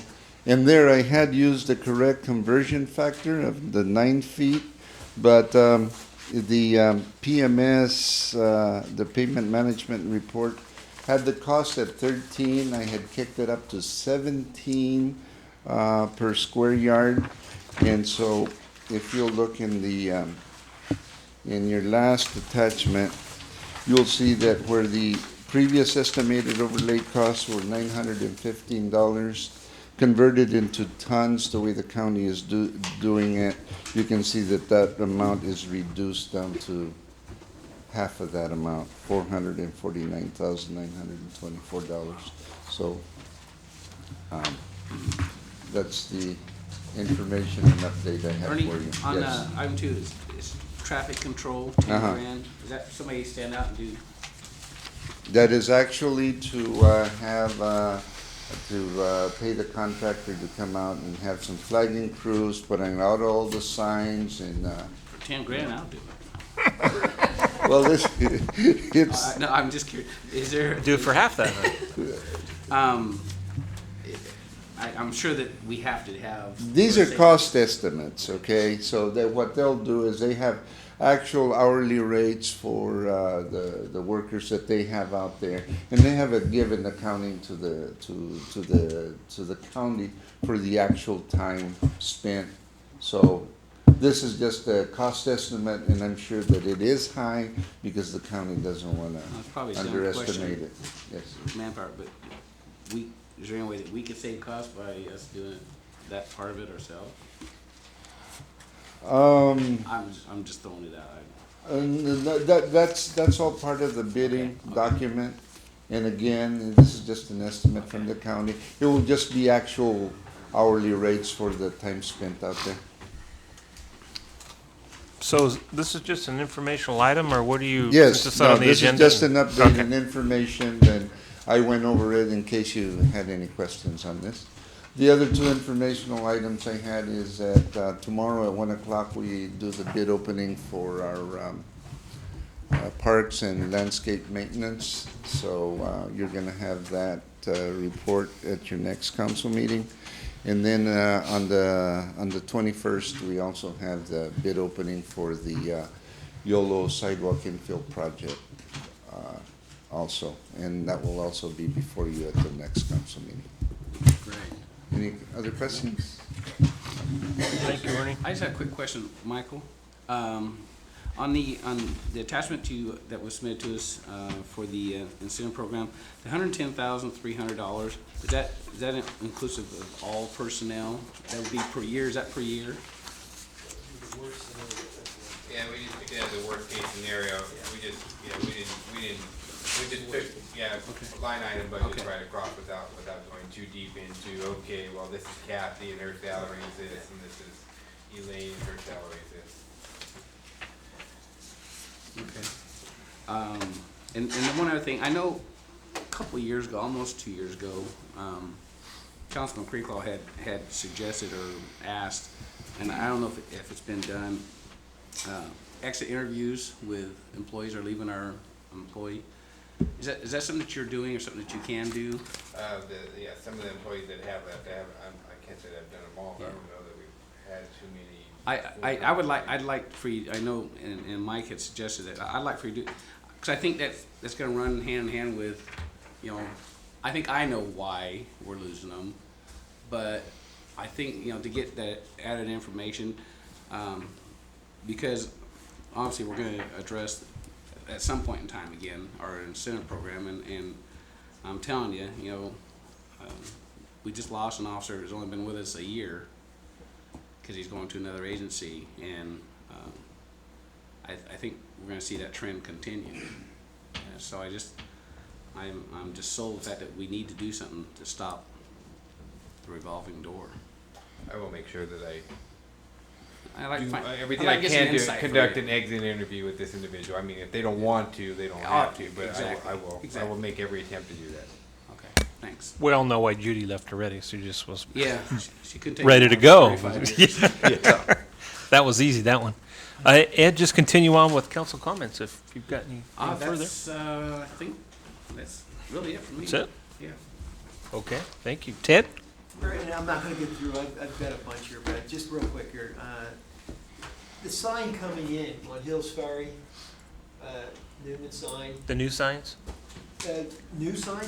No, the one that says Newman and it has I think like a car or something like that. It's fading.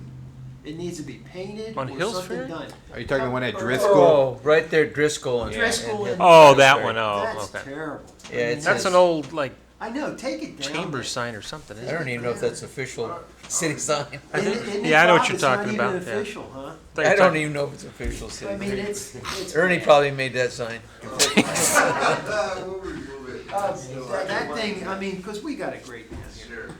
My question too, with the water treatment and all that, and I'm just gonna throw this out, is there any way, Gustine's in the same boat?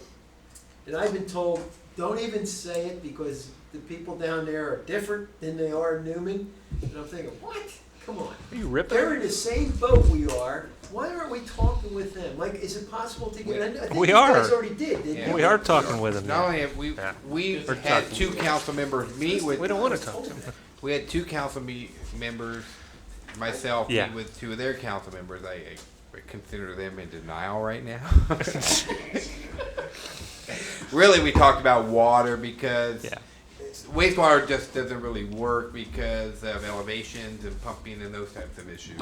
Spillway and But all that. surface water, source water is an issue that we're every time I saw the city manager again this week. But the treatment. Yeah, we keep continuing to ask them. I think their hands are tied. But really, what we probably are going to end up doing is we'll plug in some capacity to ours, and we'll sell them water and make a little profit on it. And I was gonna throw one other thing, that Crow's Landing thing. Yes. Is there any possible way of hooking into that? Crow's Landing has an MOU, which is Memorandum of Understanding, with Stanislaus County right now, and that is probably. And if you looked at some of the proposals, their proposals generally start at the northern edge of Crow's Landing Air Base because it's easier for them to tie into the Patterson I was wastewater gonna say treatment. that, And yeah. they're looking at tying into their They're treatment looking plant, and they're looking at tying Water. into their Yeah. water.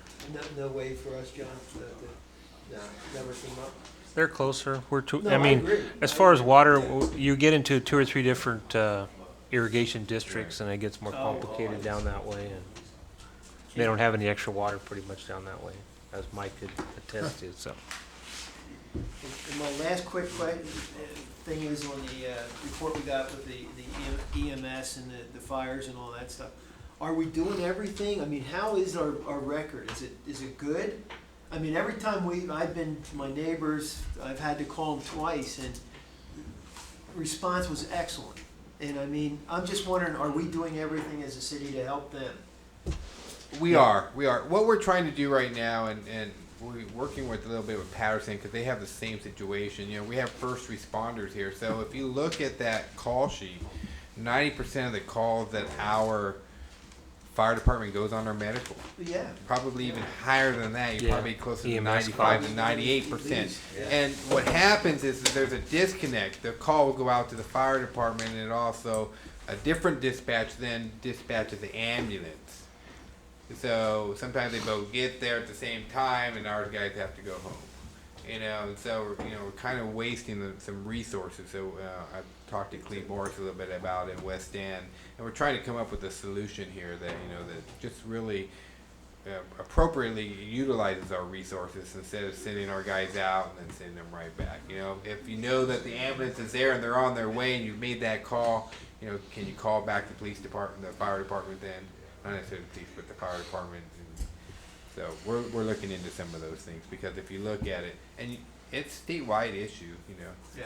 90% of the calls that fire departments go on are typically emergency, first responder type medical issues. Rarely do you see structure fires anymore, and a lot of that has to do with construction materials and the method for construction these days. Every once in a while, you have to do extraction from vehicles, but even then, that's not a high incident for us. And if they're doing it outside our city limits, they do a little bit more under the West Stand umbrella. But You do an excellent job, and I just, was wondering if there's anything else we could help them, to even improve it. yeah, we can consistently speak with them about that. So. I'm done, sir. You tripped over the basketball thing in the street? Every morning, I swear to God, I gotta jump over that lousy Don't be thing. calling. Next time, once these people get a little extra money in their pocket, I'm gonna fall, and I will own that house. Make sure we do. Yeah, right. Thank you, Ted. Nice He did guy. that on tape. Bob? Yeah, Ted, let me remind you, you're on tape and it's going out to the That's public. what I was thinking about. What's your neighbor's name again? Bob? Couple questions, Michael, maybe you can help me. The Villa project on Hills Ferry, I go by that project every day. My concern is, for some reason, I think they got the housing too close to the curb. I mean, it's right there. And I was wondering, does that project include any type of fence that's gonna along?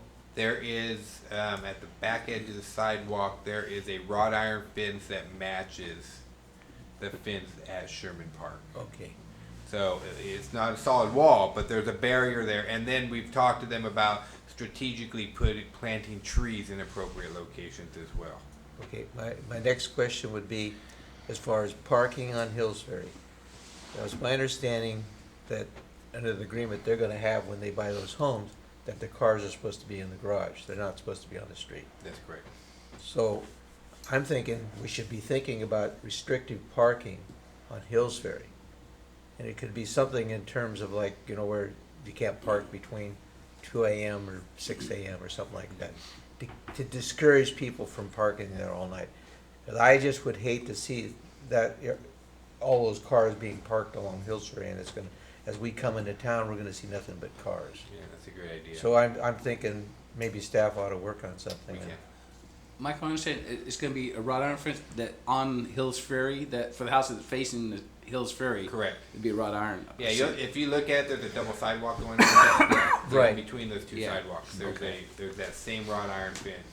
Of course, theirs will probably come out without rust. We're gonna- But you know what, Michael, what, Man, powder coated first, I know. you know, what they did, if you look on the west side of that project, they have a pretty good little space there where they, Well, that's because of the tile drain system. We had to Yeah, that's redesign the- that project. We didn't want to place anything over the existing tile drain system for the Newman drainage district. So we put Little this green belt put this there, little yeah. green belt there, and it lies underneath in case we have to get down in there and excavate, and then we can shelf. It's probably 10 foot deep, and it's OSHA standards, and so that's why that's there. okay. Thank you very much. That's why, that- if you notice, there's a couple vents through there. Those vents are for the tile drains. Very good. Thank you, Bob. Thank you. I have nothing this evening, Mr. Mayor. Thank And you. I had nothing. I had a couple things to bring up, but they will wait till the next meeting. With that, we will adjourn our closed session. Thank you. Okay, you guys get out of here quick. Get out of here. Yeah. Not you, Mrs. Raymond. She could stay as long as Terry's on double overtime, double. triple. Sign our time card.